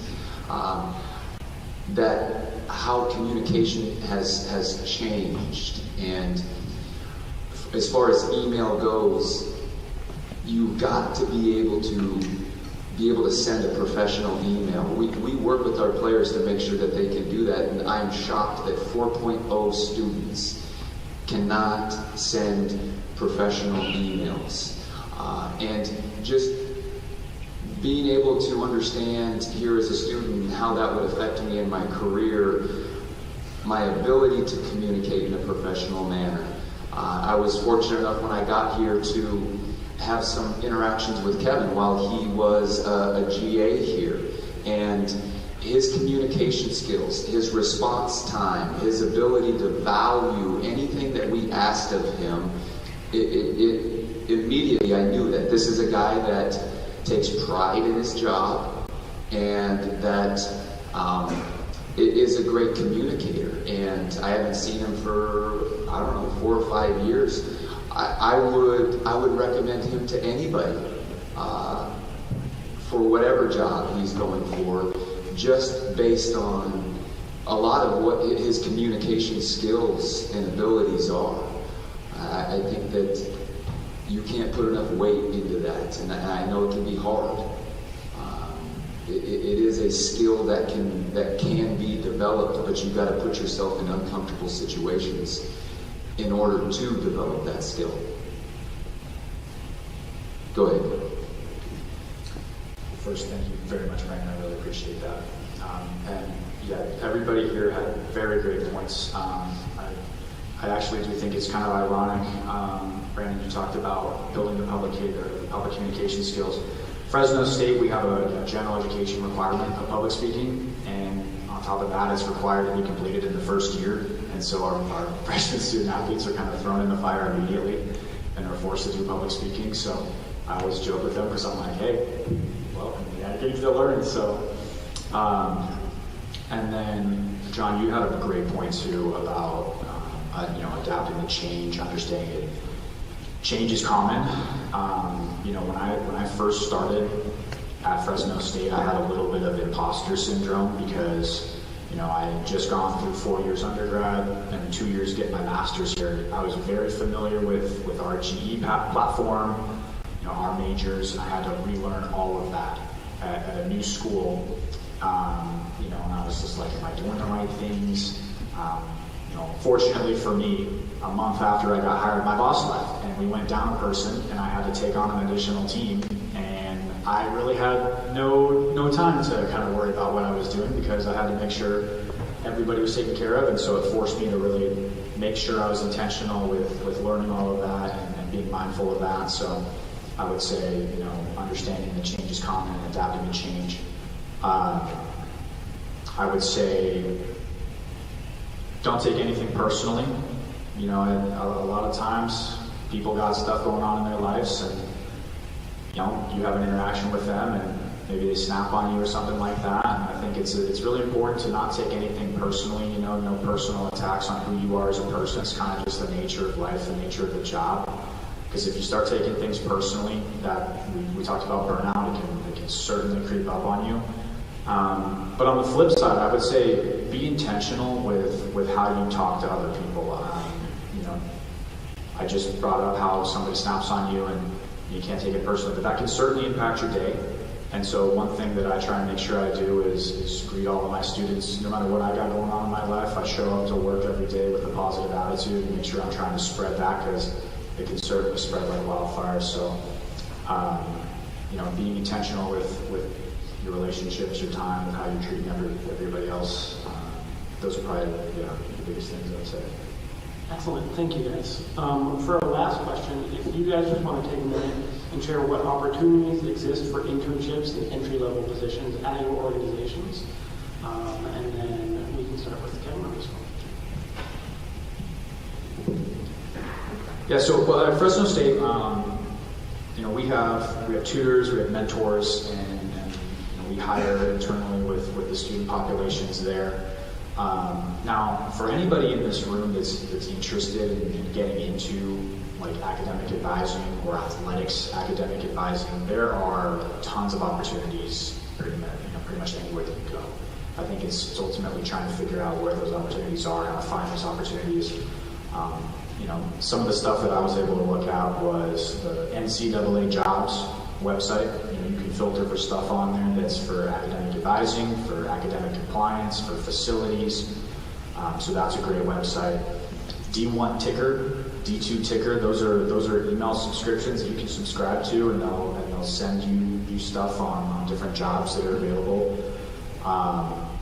And 4A for us, that's like a professional development website. In fact, I kind of hounded Mal, my old supervisor, and forced him to get me an N4A membership, and that is ultimately where I found the application for Fresno State. Which, little fun fact about me, I'm a big Packers fan, and so when I saw Fresno State post an application that was going to work with football, I was like, oh my god, Devontae Adams went there. So probably don't make a career decision based on a guy that went to the school. It just worked out for me that I actually still enjoy what I'm doing. But yeah, so I would say making sure that you're looking on those different things. And then for us, because we are actually in the works of hiring another advisor, we're looking for people that do have advising experience. So on that note, I would say again, making sure that you're taking advantage of those internship opportunities that you're required to do for your degree. And finding ways to get that experience before you're applying for jobs will be important, because again, that's just extra stuff that you can leverage. Yeah. At our operation, we currently don't have any internships. We've had those in the past in different departments, but we don't. However, we have hired central students in various capacities, particularly at our sports commission. Generally they are entry-level. I also have our director of sales who does conventions and meetings. She's a grad from here. She was from a teaching background, but she jumped over to convention sales, and she really likes it. And our HR accounting person is also for Central. So those are some management levels that we do have grads coming from CWU on our team. I think as a nonprofit organization, we're kind of unique in what we do, and although we don't have an infinite structure of how we manage internships, we're definitely wide open to opportunities. 2 of our last 3 hires in the association were CWU alumni through the sports management program, and so having those direct connections with Sean has afforded opportunities for students to work under our organization, kind of get an idea of what it is in secondary athletics, and from there, those internships and opportunities have evolved to full-time positions for some of those staff. Our last intern filled a vacancy of a previous Central grad who went back to his hometown, and so that was really awesome. He had a lot of insight and was able to kind of hit the ground running, stepped in, and went from there. And then as far as other opportunities, really it's about kind of that networking opportunity in that base. We've had people reach out, and if what they present is kind of we determine as a need, we're always open to that, and so we assess that as executive staff, and then go from there and make that determination. And so we've been able to have some really good partners come in and work with that. And then I kind of want to echo what Kevin talked about in the NCAA job market. That kind of got me started and spearheaded my intercollegiate athletic opportunity with University of Puget Sound, and I had navigated that site. And when I was considering intercollegiate athletics, I didn't know how many avenues there were to athletics on that side. At secondary ed, we wear all those hats, right? We wear the advisor hat, the game day hat, the business hat, all those kind of things, but knowing that those were actually separate opportunities that you could really dive into, so open up a new world to athletics for me, so I appreciate that. And then on the WIA side, we also have a similar site that is exclusive of high school opportunities, and so it goes all the way from coaching to administration, and then any vacancies that we would have on the association side. And so we use that website to share those opportunities. You get the job descriptions, all that kind of stuff, and you can see where vacancies are from across the state. So we rely on our building athletic directors to input the information and share there, but it's a really great resource and tool. So if you're interested on the secondary side of athletics, the WIAA has their job market on there, and you can find different opportunities there. But if there's anything that you're interested in specifically for secondary athletics, go on our website. You can see our contacts. You can reach out that way. And if there is a way that we can help meet that need, we're generally pretty open to the conversation. So, if you're interested in coaching, being a college student, there's a built-in opportunity right on your campus to get connected with whatever sports you're interested in. We have student managers every single year, and really a pretty great track record of being able to help them move on. I think we've had 6, 7, maybe even 8 of our student managers go on and get, whether it's high school jobs or graduate assistant jobs in college, or even assistant jobs in college. Beyond that, volunteering as a student coach, student manager, we do have graduate assistant opportunities. There are still some of those available in college, but it's very competitive. Those are really hard to get, and you're gonna have needed to separated yourself from a lot of other people in one way or another, and have some people that are gonna vouch for you pretty hard. It's like many professions, though. There is having to pay your dues, making very little money entry level, and that's just a part of the process. Awesome. Well, thank you guys. Can we get a round of applause for everyone?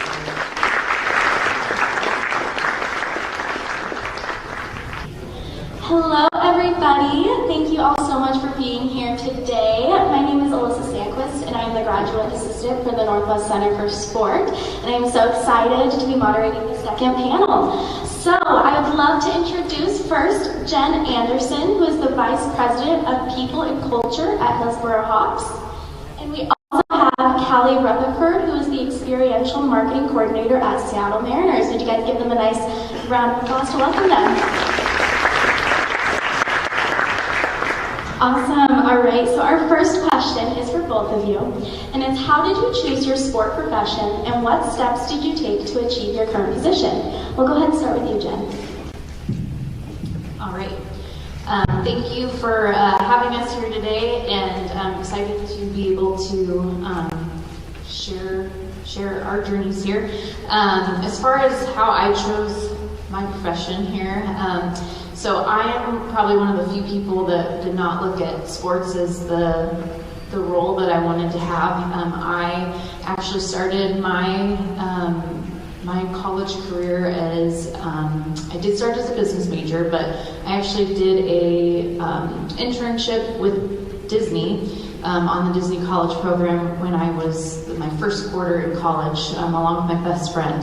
And that took 8 months out of my college career very early on, and I switched to elementary education after that. I'd always loved school, and I thought, that's what I want to do. I want to be a teacher. So I was a first generation college student in my family, and I had to work through school. So I took 7 years to graduate college. But I switched schools in during that time, and in the previous panel where they talked about knowing how college courses transfer, that's a real thing. And so between all that, once I graduated and got my teaching certificate, it was also the middle of the recession, the 2008 recession, so teachers were not getting hired, but I worked, I substitute taught for many years. I worked part-time at Wells Fargo. I did lots of different jobs just to kind of stay afloat, including while I was still substitute teaching, about my 5th year into teaching. I took a job with the Hillsborough Hawks, who had just come to town in 2013 after baseball had left the Portland market 3 years previous. And I thought, well, it was a perfect summer job for a teacher to just make some extra money. And I got a job in the team store on their game day staff. And what struck me about that role was just the front office, which was a very small little group at that time. It was like 6 or 7 people. They just seemed like they were having the best time. And that summer, like, the community had just embraced the team. There was just something special. Like, we worked the team store that first night, and we never stopped selling merchandise. And I remember going home and telling my now husband, I'm like, I didn't even get a break. Like, what kind of place is this? But the team had just, like, the front office, they were just so hospitable and personable, and I just thought, wow, I want a job where you work somewhere like that. And so I came back the second year while I was still teaching, and I just kind of maintained my relationship with the people in the front office. And I was at a point in my teaching career where I was interviewing, and I was, I had long-term substitute positions, and I had, after school teaching positions with different schools where I was doing like tutoring things and whatnot. And I loved it, but I also didn't love it. And so I was just at a point where I was like, I think I need to pivot. And the Hawks happened to have a full-time position just as a front desk receptionist / box office manager, because if you work in minor league baseball, there's like 18 different roles you have within one.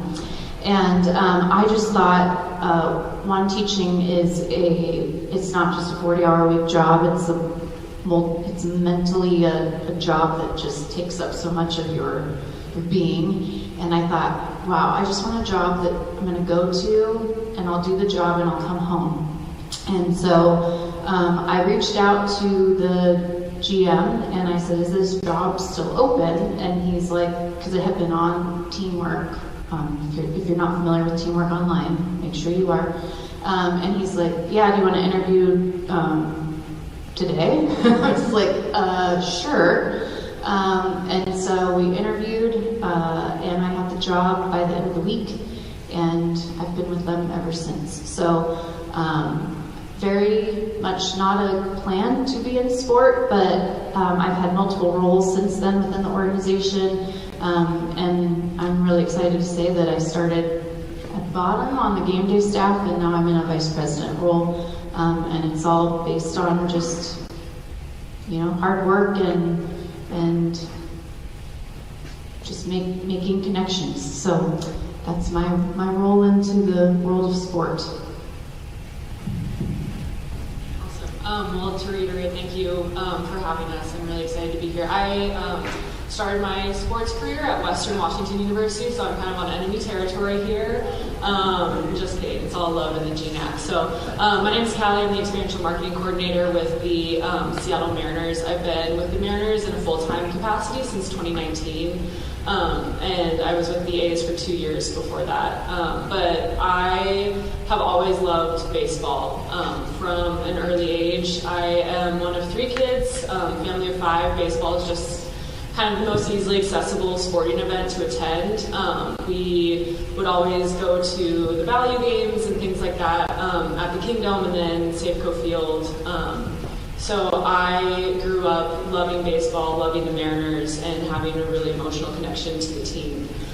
So I, again, didn't really think that I would end up in sports. When I started my college career, I was kind of dabbling in all sorts of things. I, at one point, wanted to go into like physical training because I thought that like athletic medicine would be a great way to connect with the sporting world, but then I realized that I didn't really want to be taking ankles for the rest of my life, so I pivoted and was trying to find something that I really enjoyed doing at school, and at one point was a studio art major, and that was short-lived, and then I realized that marketing was something that I would be most interested in. So I think it was late my sophomore year, I transitioned into the marketing program at Western and changed my major. And it was that same year that I was at a Western basketball game, I don't think they were playing Central. I think they were playing like Montana State Buildings or something like that. But I remember having this epiphany moment where I was in the stands as a fan, and all of a sudden all of these people wearing polos ran out onto the court and started throwing out Domino's pizza and picking contestants to keep 5 balloons in the air for as long as they can, and like these silly contests. And it kind of light bulb went off in my head. I realized that there were opportunities to work in sports that weren't, directly with the team as athletic trainers or coaching assistants and things like that. So that moment was kind of my change of tracks, and I realized that was something I wanted to do, and I would do whatever I could to get myself into one of those roles. So that spring quarter, I applied for the Western Athletic Department internship program as the design intern. So I would design all of the posters and t-shirts and things like that. Any advertising that was around campus for Western Athletics, and then like the t-shirts that the student section would wear or would get when they swiped their card in to attend a basketball game. So I was an intern with the athletic department for 3 years, and I learned a ton. As some of you may appreciate, D2 athletics is pretty small. I kind of equate it to minor league of the NCAA. So we're a small crew, but we did everything and really banded together. While I was the design intern, I really did help with every aspect of game day. So writing scripts, coming up with contests, coming up with different ways to get the student section engaged and to get fans to whatever sporting event was happening that week. So I did that for 3 years, and then in the summer, I was still in Bellingham and didn't have as many college games to go to, obviously, with the school being out. So I worked for the Bellingham Bells, which is a college summer league team in Bellingham. So again, like minor league of the minor leagues. So it's all college kids that are basically wanting to get extra at-bats with that league. So it's very similar to what they might experience on the pro circuit. So I spent 2 summers working for the Bellingham Bells. The first summer I was basically just doing the same sort of stuff I did at Western, picking contestants for whatever contest we had that day, helping the mascot around,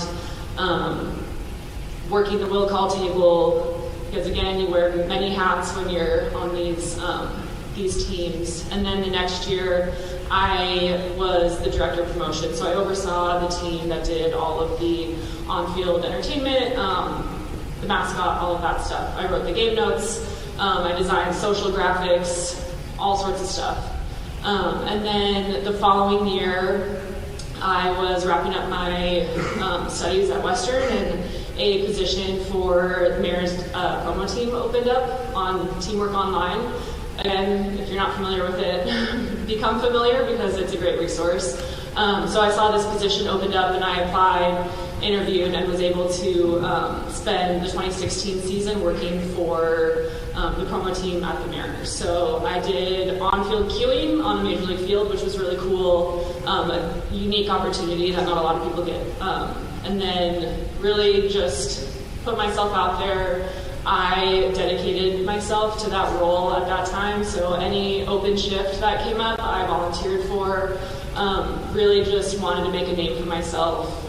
Met as many people as I could in the front office, and that year I was voted Navigator of the Year by my peers, which was a really incredible opportunity and something that I don't take lightly.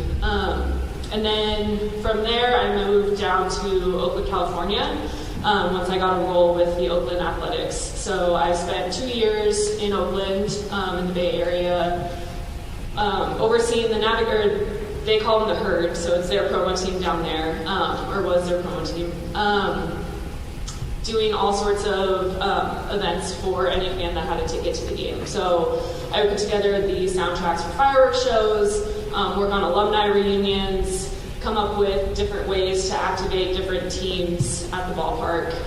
The A's have a really rich history. A lot of really cool things happened at the Oakland Coliseum, so we got to celebrate all of those different things.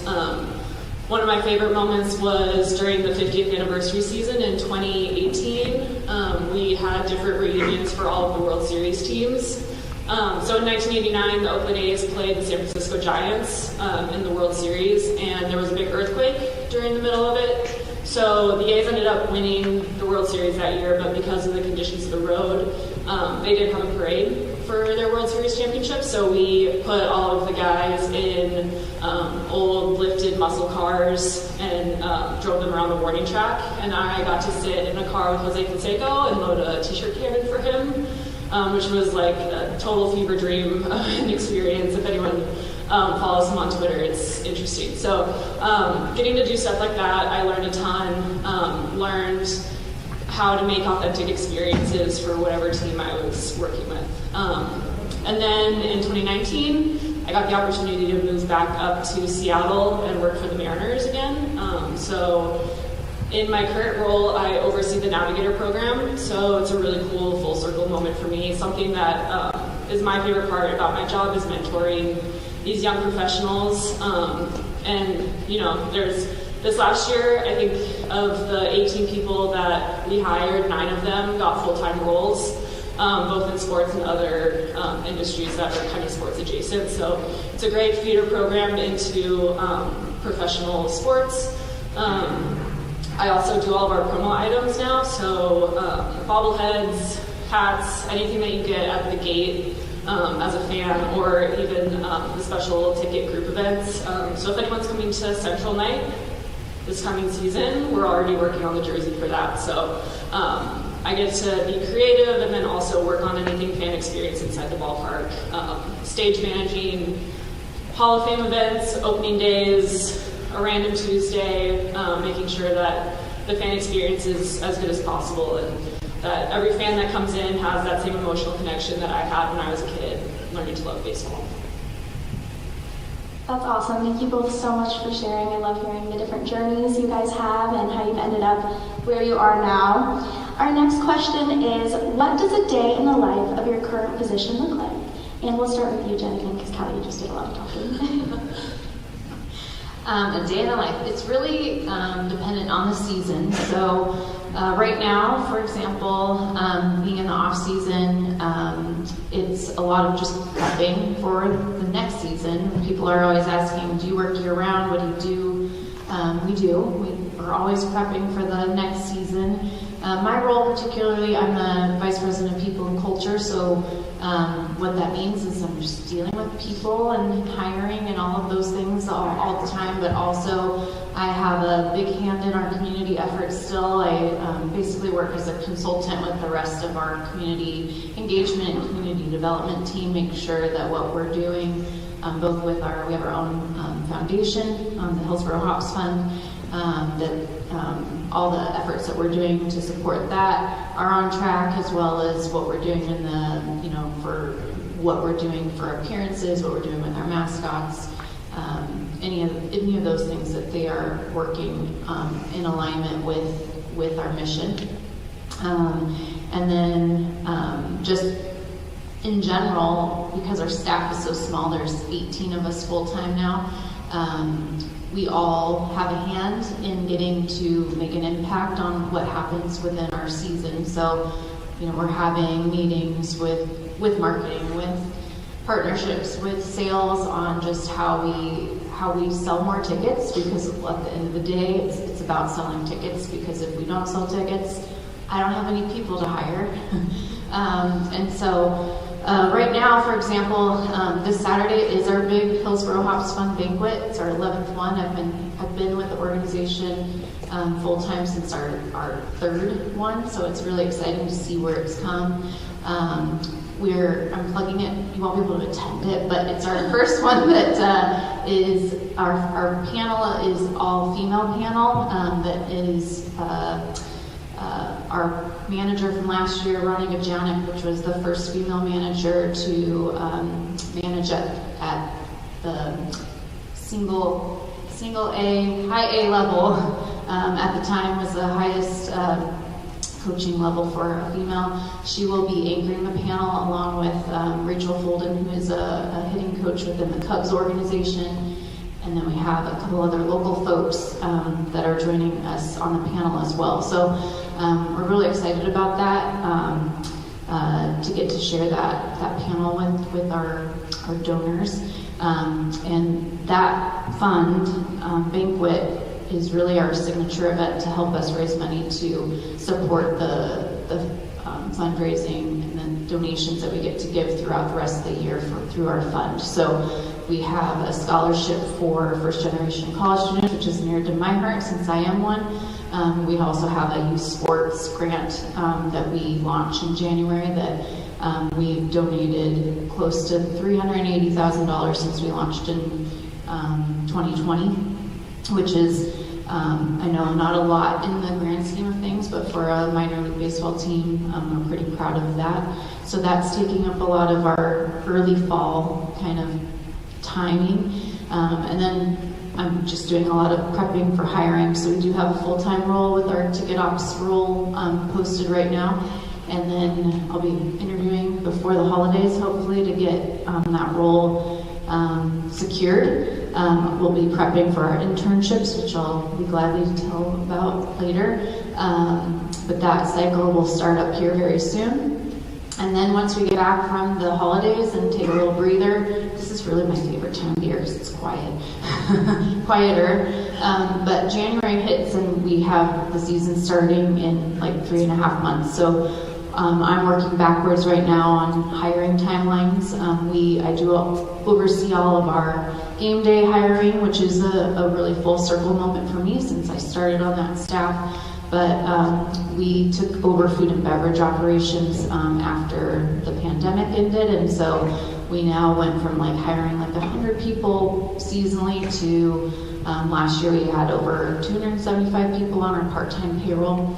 So that's a big process because I'm only one person. So I have help with interviewing and whatnot, but the onboarding, all that paperwork, I do most of that. So it's just a lot of that kind of procedural stuff that gets me a little bogged down in that early part of the year. But then then we're developing, training our staff. I work a lot with doing one-on-ones with all of our staff outside of their direct supervisors. I kind of come at it as a holistic approach to what are we doing to help grow them. We really work under there's no ceiling kind of approach with our staff because we do not work under an org chart, which kind of actually bothers me a little bit as someone that likes the black and white of it. But the good part of that is that there is no like one path to get you to where you are, because as you're listening to us or anyone that's talked, there's not one way to get to the position you want. And so we've kind of just embraced that philosophy that really what it takes is just hard work and being curious. And so that's part of my growth in my role is how do we continue to develop everyone else.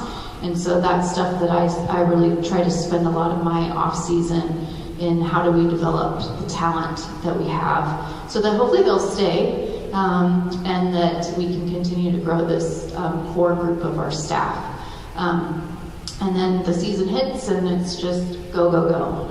We started as a short season team, which was lovely. It was a summer, June to September schedule, and after the Major League Baseball and Minor League Baseball realigned in 2020, we now play 66 games, which is a big shift for us from a lifestyle standpoint. So a big focus for me over the last few years has been how do we work in harmony with our personal life and our work life, because it is a big commitment working in sports, especially in baseball, because it's game after game. It's not like a one game on Sunday and then you're off. It's 6 games in a row.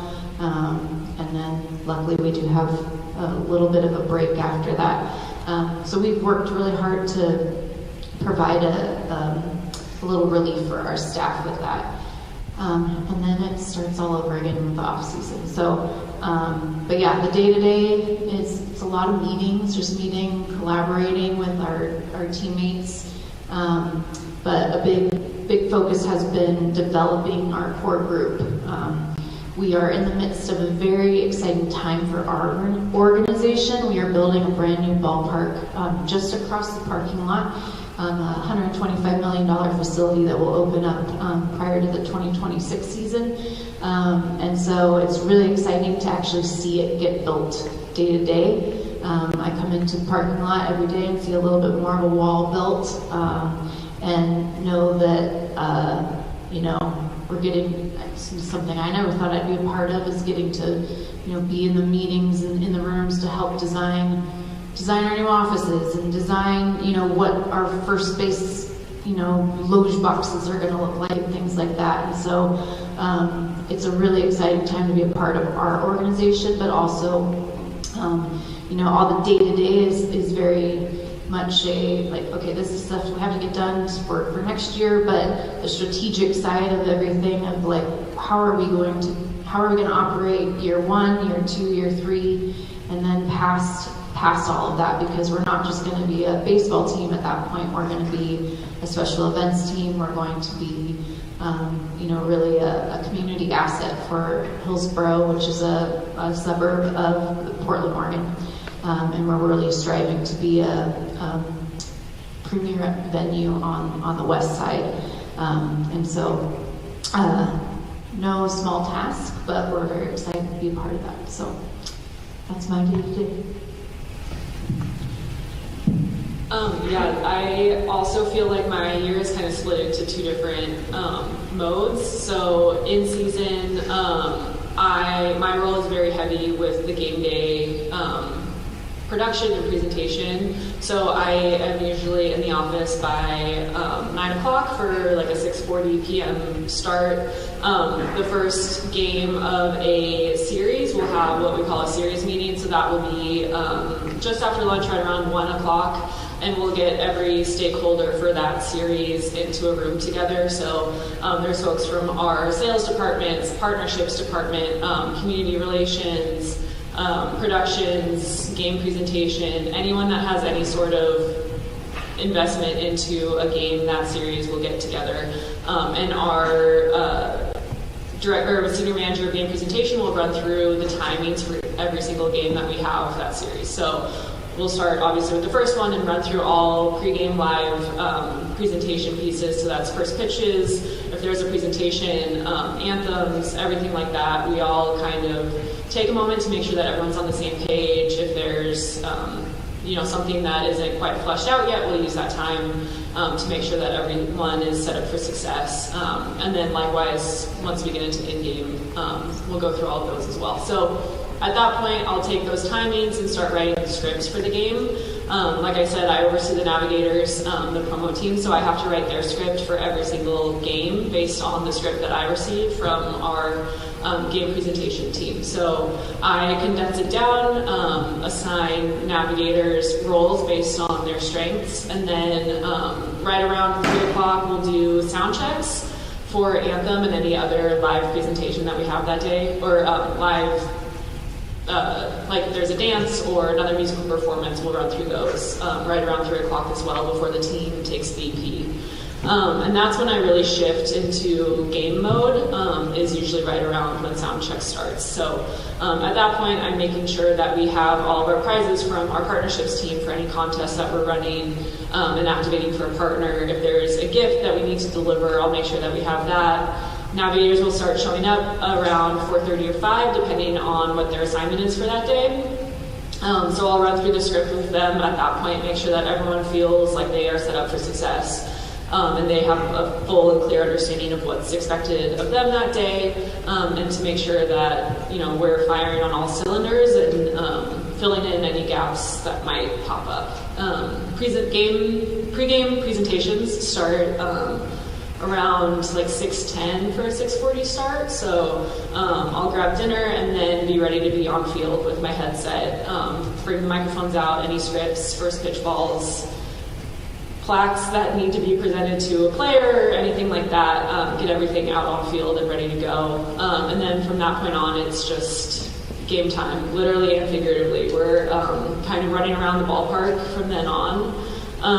I am usually In the early parts of the season, we'll be with every single live element to make sure that it's cued the way it needs to be. And then this last year, I really made sure that the navigators were the ones that were owning any live game day element. So making sure that everyone was up to speed and was able to cue basically any element that we had on any given night, so that I could take a break. Because 81 games in a short period of time, 3 or 4 months, is no joke, and it definitely wears on you. So trying to be strategic about finding those breaks is really important.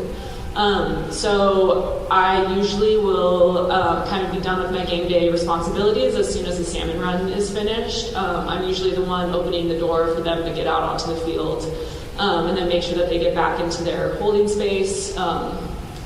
And that will usually be around like 8:30, 9 o'clock. So a cool 12-hour day, which is pretty routine. So that is my kind of standard game day. Otherwise, it's meetings, emails, just trying to get caught up before everything kind of pivots right around 3 o'clock.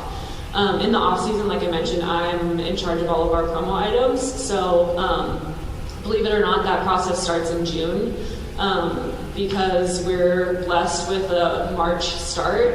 Everything for March, April, May, and early June needs to be ordered and produced overseas, usually in China, before Chinese New Year, because all the factories shut down for a month. So if your bobblehead is not on a boat come mid-January, you're not going to get it until end of June. So I am working really diligently right now to make sure that all of our promo items for the early months are good to go, the best that we can for our fans. So looking at samples, swatches, clay sculpts for bobbleheads, making sure that the embroidery looks the right way on a hat, making sure that buttons on a jersey are dyed the right color. Really nuanced little things like that are where my brain is now. So really just planning and getting everything set for when rubber really starts to meet the road come end of January, when half the office goes down to Arizona for spring training. That's really our go time and our crunch time, and making sure that we're set up and in a good spot to start welcoming fans back to the ballpark at the end of March. Wonderful. Thank you both so much for sharing. I enjoy hearing the variety of things that happen in your day-to-day life. Our next question is, what aspects of your current position do you find to be the most challenging and why? Starting it with you, Jen. Most challenging. I think for me, my role is people and culture, and I'd say the most challenging is the people. Both on the, we deal internally and then with our fans, right? So it's definitely a changing world that we have out there, and with a small staff, any little conflict that doesn't get addressed. We talked earlier about tough conversations. If you avoid those tough conversations, the problem doesn't go away, and most of the time it gets worse. And so it's really been challenging for me to learn how to have those tough conversations in a productive way. And when most of the time people will take that feedback and it does get better. And I think a lot of times we have that worst case scenario of how are they going to take it? It's going to be awful. And most of the time it's not. So you just got to have the conversation for the betterment of the group. Sometimes it doesn't go so great, and then we have to have an even tougher conversation. Luckily, it doesn't happen that often. But when you're dealing with the game day staff, and we've got almost 300 people, obviously we're going to have conflicts that pop up. Sometimes they're easy things, like you showed up late too many times, and this isn't working out. Those are really easy, kind of conflicts to deal with. But we do have a lot of different personalities that don't always get along. And you're going to have people, as you work with, that you're not going to like, but you are going to have to learn how to be civil with. And unfortunately, civility in our world has kind of gone by the wayside in a lot of ways. And so I think part of what we're trying to do is bringing civility back. And how do we do that? I think one thing that has been hard for me personally is just, I've always worked somewhere outside of here I've always worked for either a lot bigger, like corporations, or even when I was in schools, like they were still bigger. Like there were still like 35 teachers, and then you got all these students, and so there's 500 people in a building. Then you come into a small minor league office, and again, when you've got 14, 15 people, there's a little bit of an issue. It's a lot more magnified. And so, we just have to address those things a lot sooner. So I think some of the things that maybe you might be able to just, other places could maybe ignore, or someone could say, just go to your respective spots. Like we're in one big open fish tank basically, and so it's we can't just say go ignore it. That doesn't work. So navigating through those challenges has been difficult. And then just the fans. Like I think that through the last few years, I think we've seen a lot more. I mean, we have really good fans. Like as a whole, it's not that bad. But some of the things that pop up now more than they used to, just some of the complaints that we get, some of the issues that pop up are just some things that you're like, okay, I don't know how to deal with that. And that's a scary thing, right? Like something comes up and you're like, whew, it's a new one for me. And, luckily there's a team of us, and we do try to train ourselves in the off season with conflict resolution, and we bring in outside people to help us with those things, just so that we have a toolbox to try to deal with those things. Because we also have to remember, it's not just us that are dealing with it. A lot of times it's going to be our game day staff that deal with it first. And so we got to be able to teach them through those moments before it gets to us. And so we're all only human, and it all puts us in a spot, no one really loves conflict. If you say you do, then that's a lot. But so those are just the things that we're trying to navigate, is like how do we address some of these kind of the ugliness that has happened throughout, just our society as a whole, and how it's shown up, in the ballpark at times. And so, us trying to really focus on being a welcome environment, an inclusive environment, and what do we tolerate, and how do we address things so that it doesn't get to that point, and when it does, how do we show that our fans that we're addressing it. That's been a big work in progress for us, because it's sometimes, is it enough that we reacted to? Is it not enough? There's always, you've got a lot of eyes on you as a public, community asset.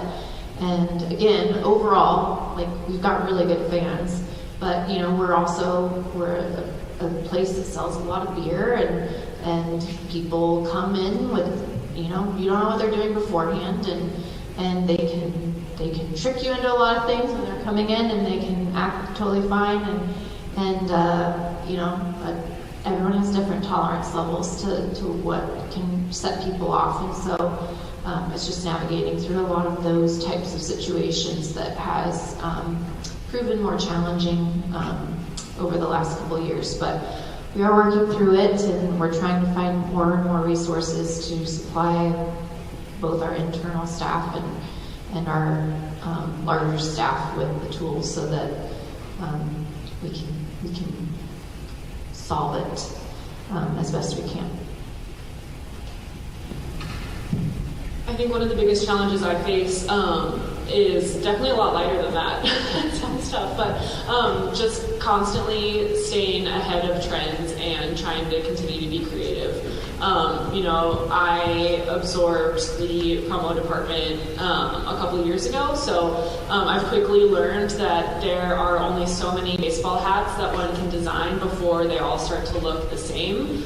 Same with jerseys, and a lot of that goes towards our group events too. Like one university will see that Central did a baseball jersey for their group event giveaway, and then every single university that we've worked with this last year wants to do a baseball jersey, so trying to figure out how we can make each one feel unique and not just like it's a copy and paste with whatever team or whatever school's colors and logo. So I am always trying to keep ahead of trends, and I like to say that I'm working when I'm scrolling TikTok, trying to figure out what the next cool thing is that will get folks excited and into the ballpark. Our kind of target demographic of the last couple of years have been 18 to 24-year-olds. We really see that that's the future of the baseball fandom, especially in Seattle. So I am, as much as I don't like to admit it, out of that target demographic now. I am out of it by a ways, so trying to stay ahead and figure out what young adults are going to be excited about, and we'll get them into the ballpark is my biggest challenge, and trying to keep the experience fun and fresh and unique for everyone that comes to the ballpark. Awesome, thank you both so much.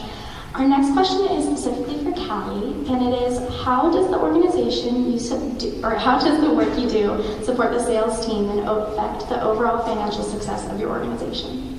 Yeah, so I kind of touched on this a little bit, but I work really closely with the group event sales. So there's a team, Alexa, if anyone was here last year, was on that team, and she recently has moved into a manager role with a different sales portion of our department. But I worked really closely with her to develop items that we would in turn pass along to different affinity groups. So that could be anything from an anime night where we're working with Emerald City Comic Con, or a university jersey, different heritage groups. Our Filipino heritage group that she works with sold 10,000 tickets last year.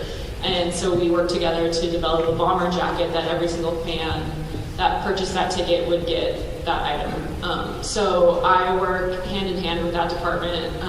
I probably talk to folks in that department more than I talk to people in my own department, just because we're constantly going back, looking at samples, and figuring out what item is that would make sense for that group. And then again, making sure that our Mariners branding is prominently displayed, but then also making sure that their logos or colors or icons that are important to that group are also front and center, so that they feel proud to wear it, but then our Mariners branding is also included in some way.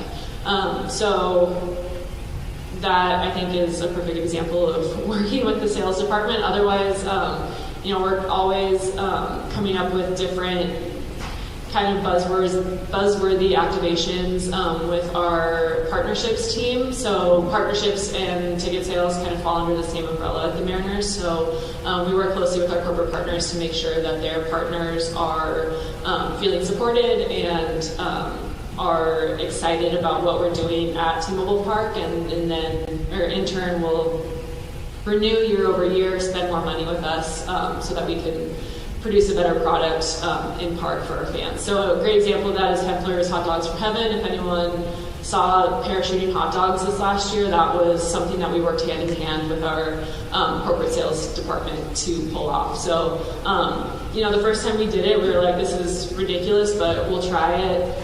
And it works fine. And then the next time we did it, it just took off like wildfire and was absolutely viral. And that is a great example of something that we worked with our partnership sales department to execute, and then we turned it over and turned it into a group event item. So, we saw that our fans were really excited about it. We continued to do it, and then we created a t-shirt and bundled it with a special ticket so that fans could get a shirt with a parachuting hot dog from T-Mobile Park, and then some of them had the opportunity to actually throw the hot dogs that night. So finding those opportunities to, again, elevate the fan experience, boost ticket sales, and create lifelong fans from people that might not otherwise know much about Mariners baseball. If they're coming for a K-pop group night, they probably aren't super familiar with Mariners baseball, but then they come to this affinity group event that they're excited about, and then realize that, baseball is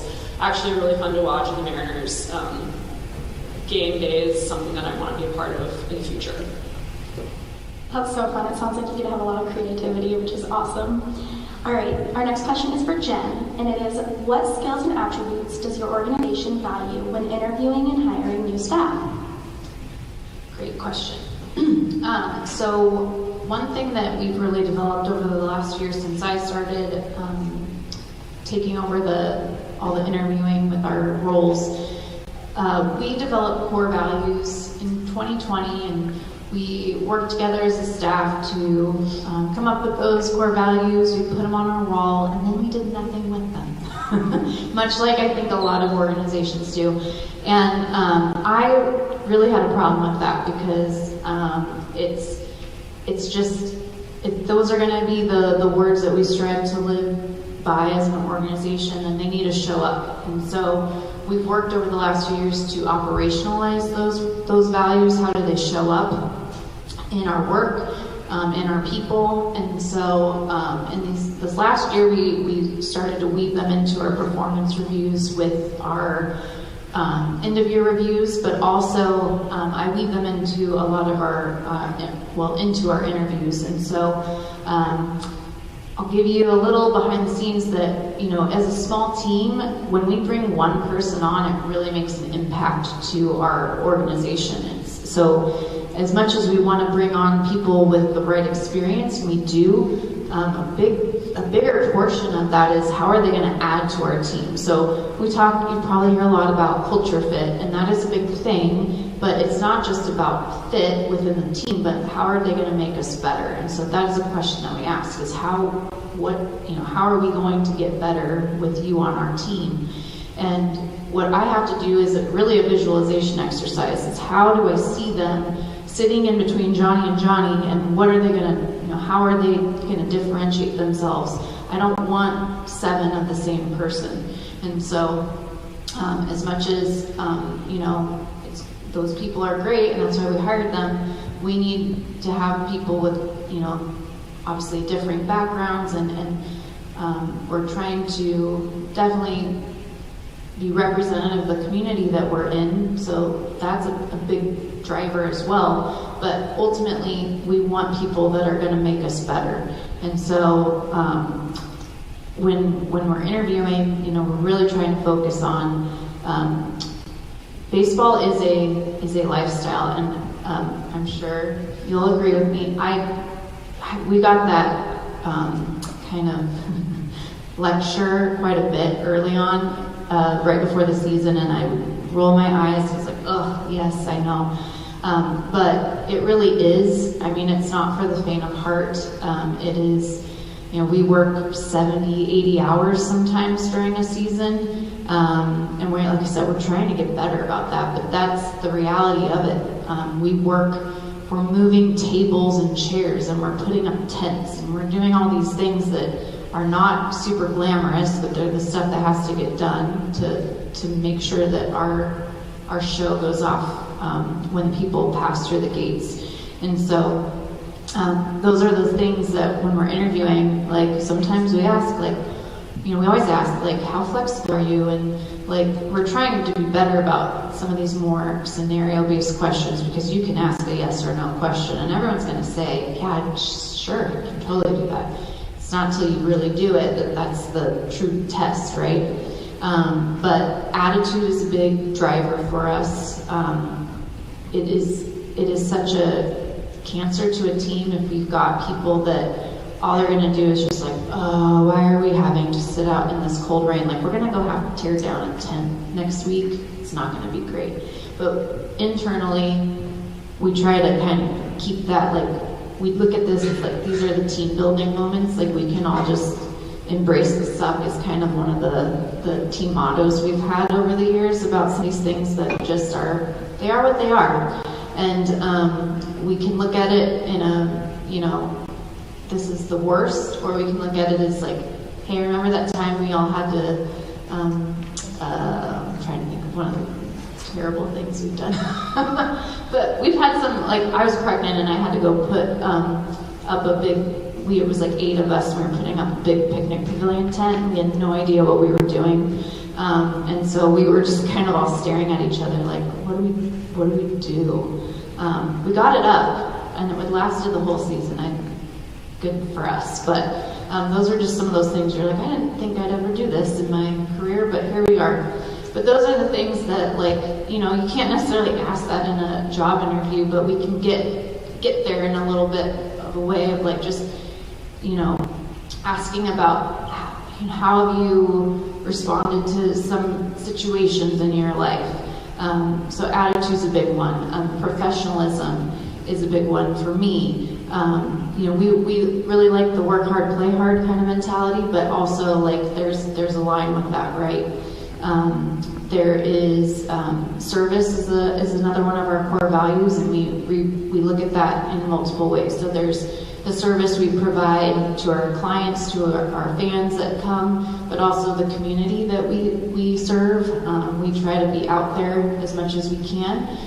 When we were working to get this new ballpark funded, we were way beyond the money that we needed, and this ballpark is being built without having to ask for tax money.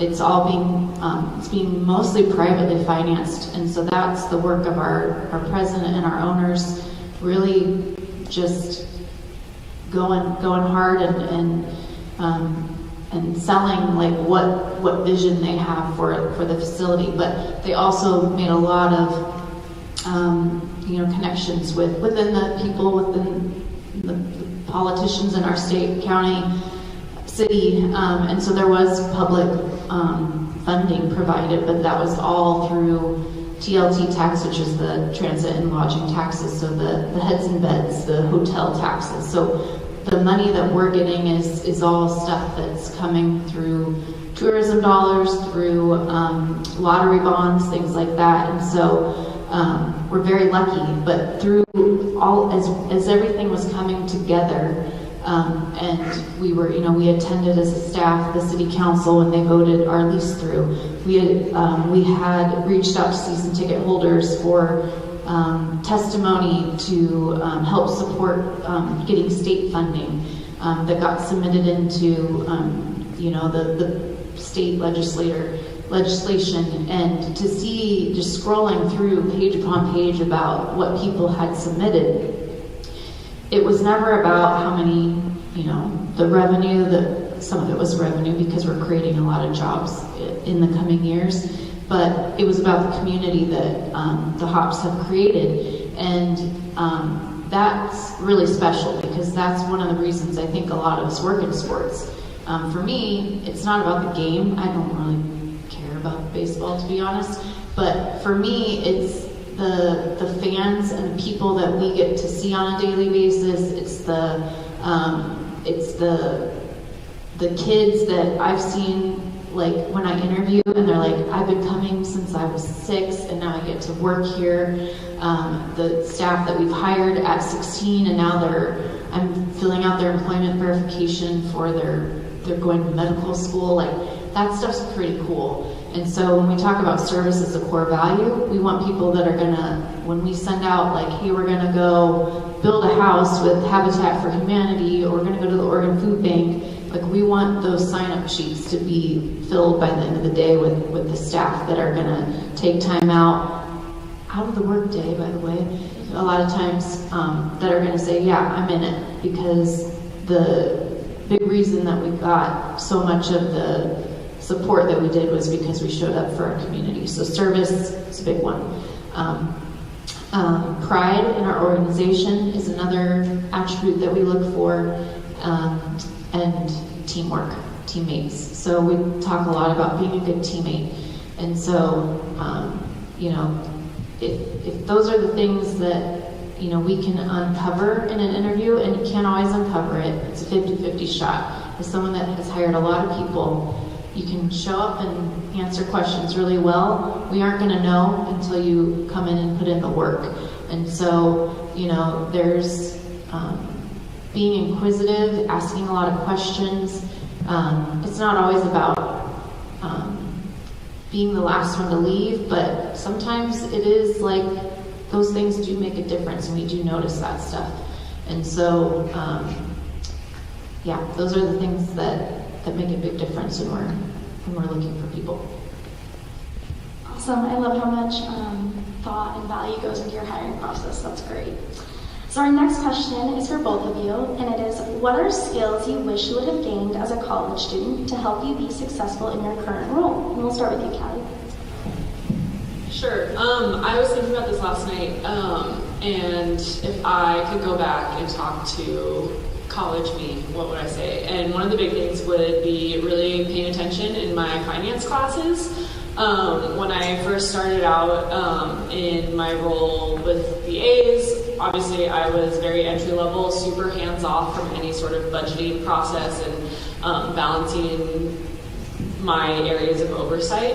But now that I've grown into the role that I am now, I'm having to be really into all of the numbers down to the penny when it comes to any invoice that comes through, and budgeting for that ahead of time. So that has candidly been a struggle for me. So really paying attention in those finance classes, mastering Excel, things like that are areas that I really took for granted when I was in college.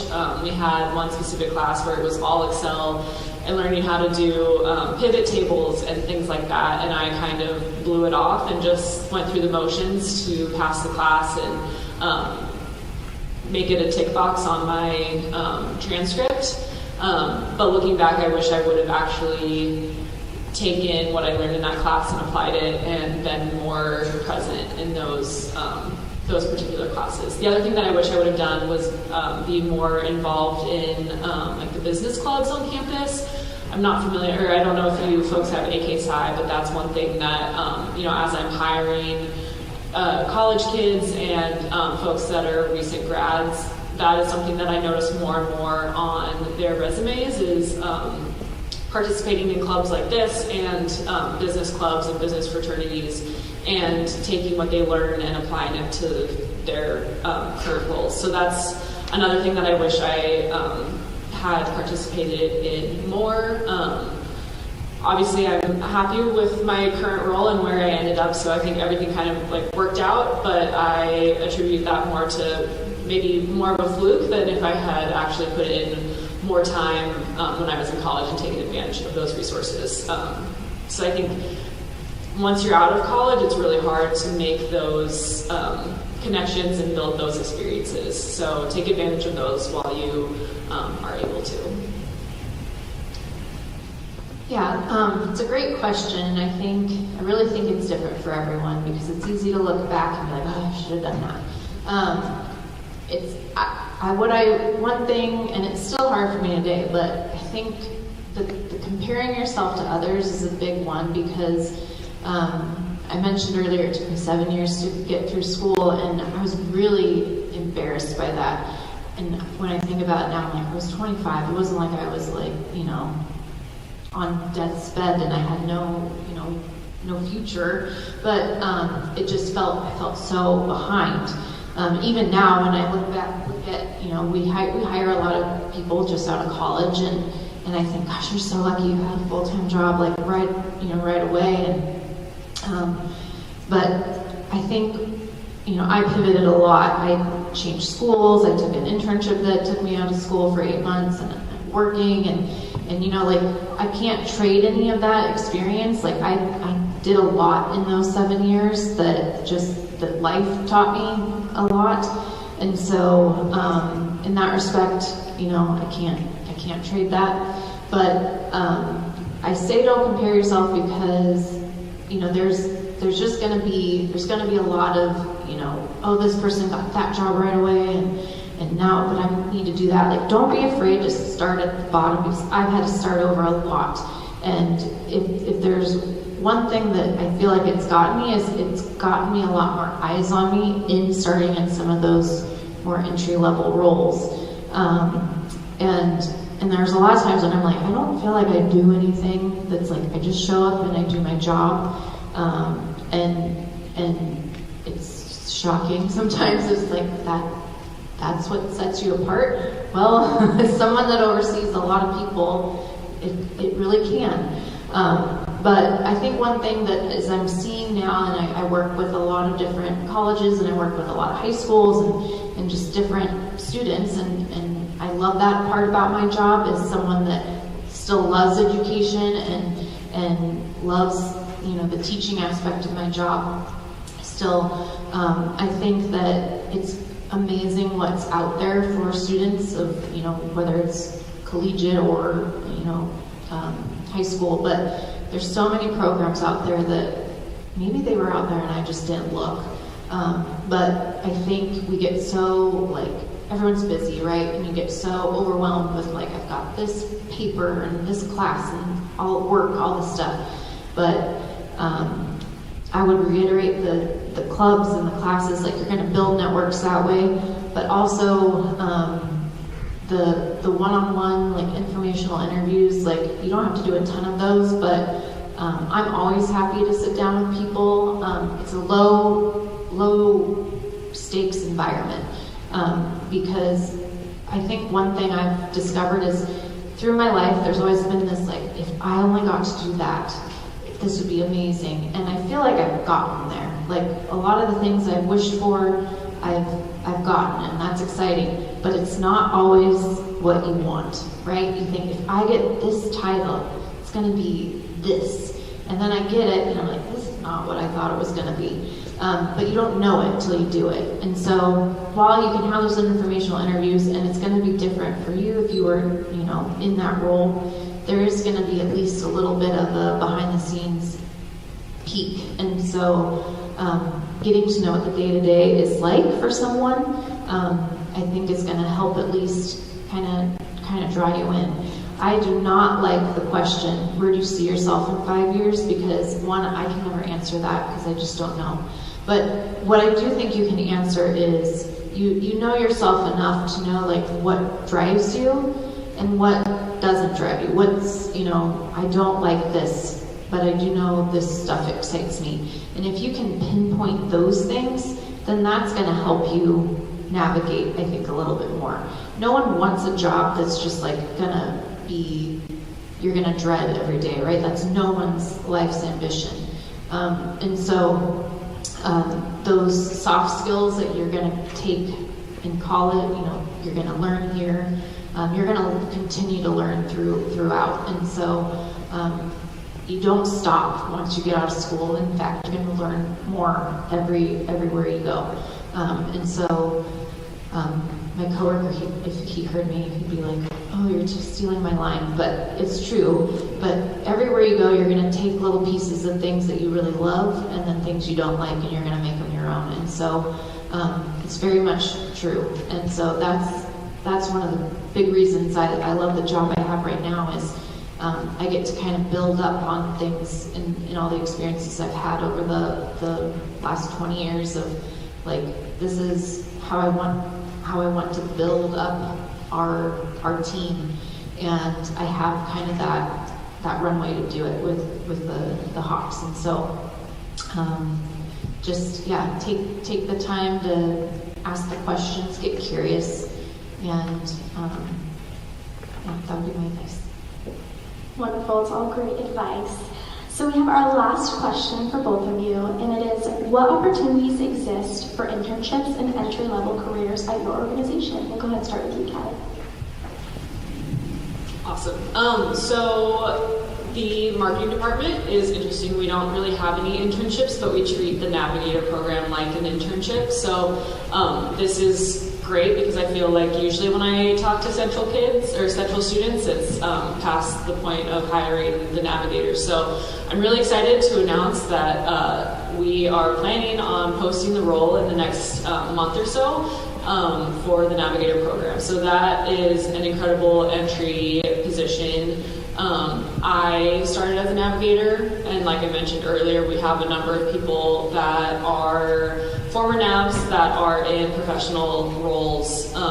And a lot of the Navigators also end up working for the Seahawks on their promo team, the Kraken, things like that. But one thing that I think is pretty special is they've all come to me and said that the Navigators, I don't know if they're just blowing smoke or if they're trying to make me feel good, but they say that the Navigator program is their favorite, and the opportunities that come with the Navigator program far exceed everything else that they've experienced in their other entry-level positions. Our front office is really special, where people will say that their door is always open, and they really mean it. So Kevin Martinez, our new president, used to sit right outside my desk, and the navigators would, go in there and talk to him, set up informational interviews again, and he knows all of them. So it's a really unique way to meet a lot of people that are in VP roles, president roles, things like that. So navigators will be posted, like I said, in the next month or so. It'll be available on Teamwork Online, as well as the Mariners job page. So I'll be sure to send that link out to you, Alyssa, once it's live, so you can distribute it. But again, it's a really unique opportunity. You'll get on-field experience. We try to get as many navigators familiar with being on headset, which is something that not a lot of promo teams or entry-level positions in other sports in our area get to do. So that's really special. And then just being the face of the franchise for fans and creating a fun game day experience. You'll be able to throw hot dogs from the 300 level, put the salmon suits on and race around the warning track. So lots of fun stuff with that position. Yes, so we are, every few years we kind of reevaluate our intern program, and so we're kind of doing that again this year. So we actually hired four of our interns last year, which was a first, which is very exciting, which also means that we're just at our physical capacity for more people. So what we're doing to kind of circumvent that and still provide opportunities is our promo team. We're kind of expanding that role out to become a larger internship in the sense that they will work games on that promotions team, which we got to find a better name for just promo team, but they'll come in more around that earlier than on game days, earlier than just game time, to kind of help with the ideation process of like how do we activate sponsorships, how do we bring some of those theme nights to life, things like that. And then in the off weeks, when the team's on the road, how are we basically building them as a street team, like a sales marketing group, so that they're pushing the upcoming promotions. They're going out to community events. We're creating new events, or we're going to Tuesday night markets and farmers markets, or whatever it may be, that are family-centric events, things that are going to be in line with our target market, which are very family-friendly. But trying to kind of build an internship around that. So those roles will be posted hopefully mid-December, and then I'll start interviewing for those in January. The tricky thing with us is because we start in April, we also need to have interns in April, which I know is very hard for this scheduling with the colleges. So we will likely hire a majority of them before the season, but trickle some people in as schools let out, because it's like that all throughout the Northwest, pretty much, outside of the semester schools. So it was really great when we were the short season team that started in June, because it aligned perfectly with everyone's school schedule. And it's just one of those crummy things that has been that. I'm sure that affects you guys too.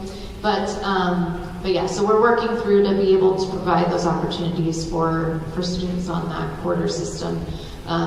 But we also have to, the preseason is like the busiest for us, and so having those extra bodies makes it more operational for us, for sure. So again, Teamwork Online, if you're not familiar, make yourself, it's free. You do not have to don't worry, if you don't buy the premium, it does not do anything on my end, so don't need to do that. But we do have a full-time position posted right now. I'll be pretty candid that we're going to look more for the person, but our VP of ticket sales would like someone with some ticket ops experience. So maybe you've worked, I know a lot of you here have had a lot of experience, so if you have had experience in the ticketing system, then apply away. But that role is huge support in our sales, with our sales team. And so as we move into the new ballpark, we will likely be moving into a Ticketmaster, potentially, team. So just be aware that that would be a big step for that person. So that's why we're looking for some experience with that. But you know, I think that we probably won't be expanding our team too much. Initially, we thought we were going to expand a ton year one, and that's just probably not going to be a reality. Just with, you know, we have high hopes for what's going to happen with the new ballpark, but we also have to be financially conservative until that year one kind of rolls out. So year two, big things.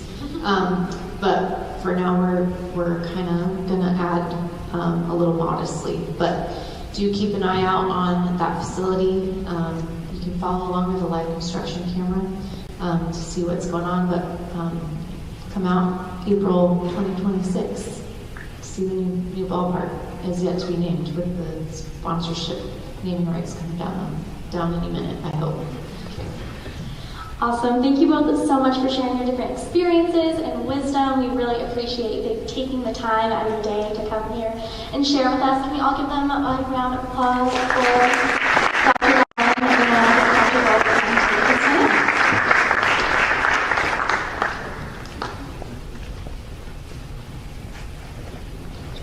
So first of all, we just wanted to again thank our panelists here with Jen and with Callie. We also want to thank our graduate assistant, so Alyssa, that just moderated this panel, has been a huge help with all of this that we've done. We have a lot of our students from our Sport Management Association leadership team and our Northwest Center for Sport student ambassadors. But could we give Alyssa and also all of our students that have helped us with this a round of applause as well?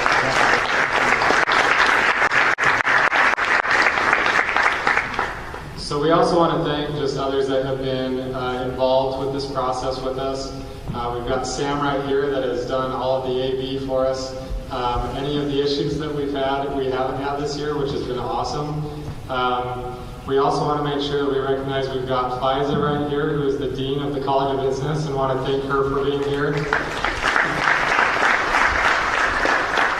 We've also got, he's not here now from what I see, but Dr. Brian McGladry is the Department Chair for Sport and Movement Studies, is also an Assistant Director under us for this Northwest Center for Sport, and has been big time support and big help for us that way as well. And then also obviously Dr. Patrick Pease, our Provost, who welcomed us today. So if we could just give all of them also a round of applause. I didn't forget you, Brendan, so we've got Brendan at the top up here. He is the event manager for the athletic department. We've had a lot of support and a lot of help from the athletic department, but Brendan has helped us set all this up as well with facilities. So just one more round of applause for Brendan up top. Okay, so we are finalizing this part of the summit currently, but we do have some announcements here from Dr. Rolfe and myself, and then we will explain a little bit more about the next portion. So as soon as we break, we're going to have just a few minutes to move around. Those of you who have signed up for the networking luncheon, we're going to make our way down to the field house. If you are new to Nicholson, go out these doors and hang a left. We will start immediately at 1 o'clock with lunch. Those of you who pre-registered, please make sure you're there and ready to talk to folks. That'll be followed by a reception for anyone who wants to show up at about 2:15, pardon me. We're going to have some fun games, hang out and talk. Let's also give it up for Dr. Dolan and all his hard work in leading.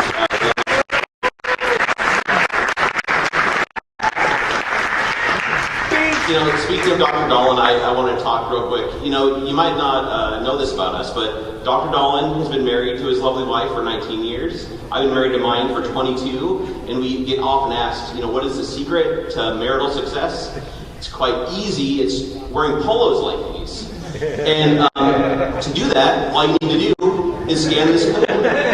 So please scan away and get yourself some Northwest Center for Sport gear, and I promise you good things will happen. So we can't, that's up to you to decide what those good things are. But we do also want, so Associate Director Dr. David Rolfe, let's give him a round of applause. If he calls me around, he doesn't have to ask, that's usually a problem, but here we are. With the networking luncheon, we did want to talk to you about that shortly. So each of you are assigned a table, so when you get over there, we will tell you what table you're assigned to, okay? We also have name tags that we're going to be handing out to you as well. Make sure you put those on. With those tables, you're going to be eating lunch there, and you'll be networking with our networkers there, okay?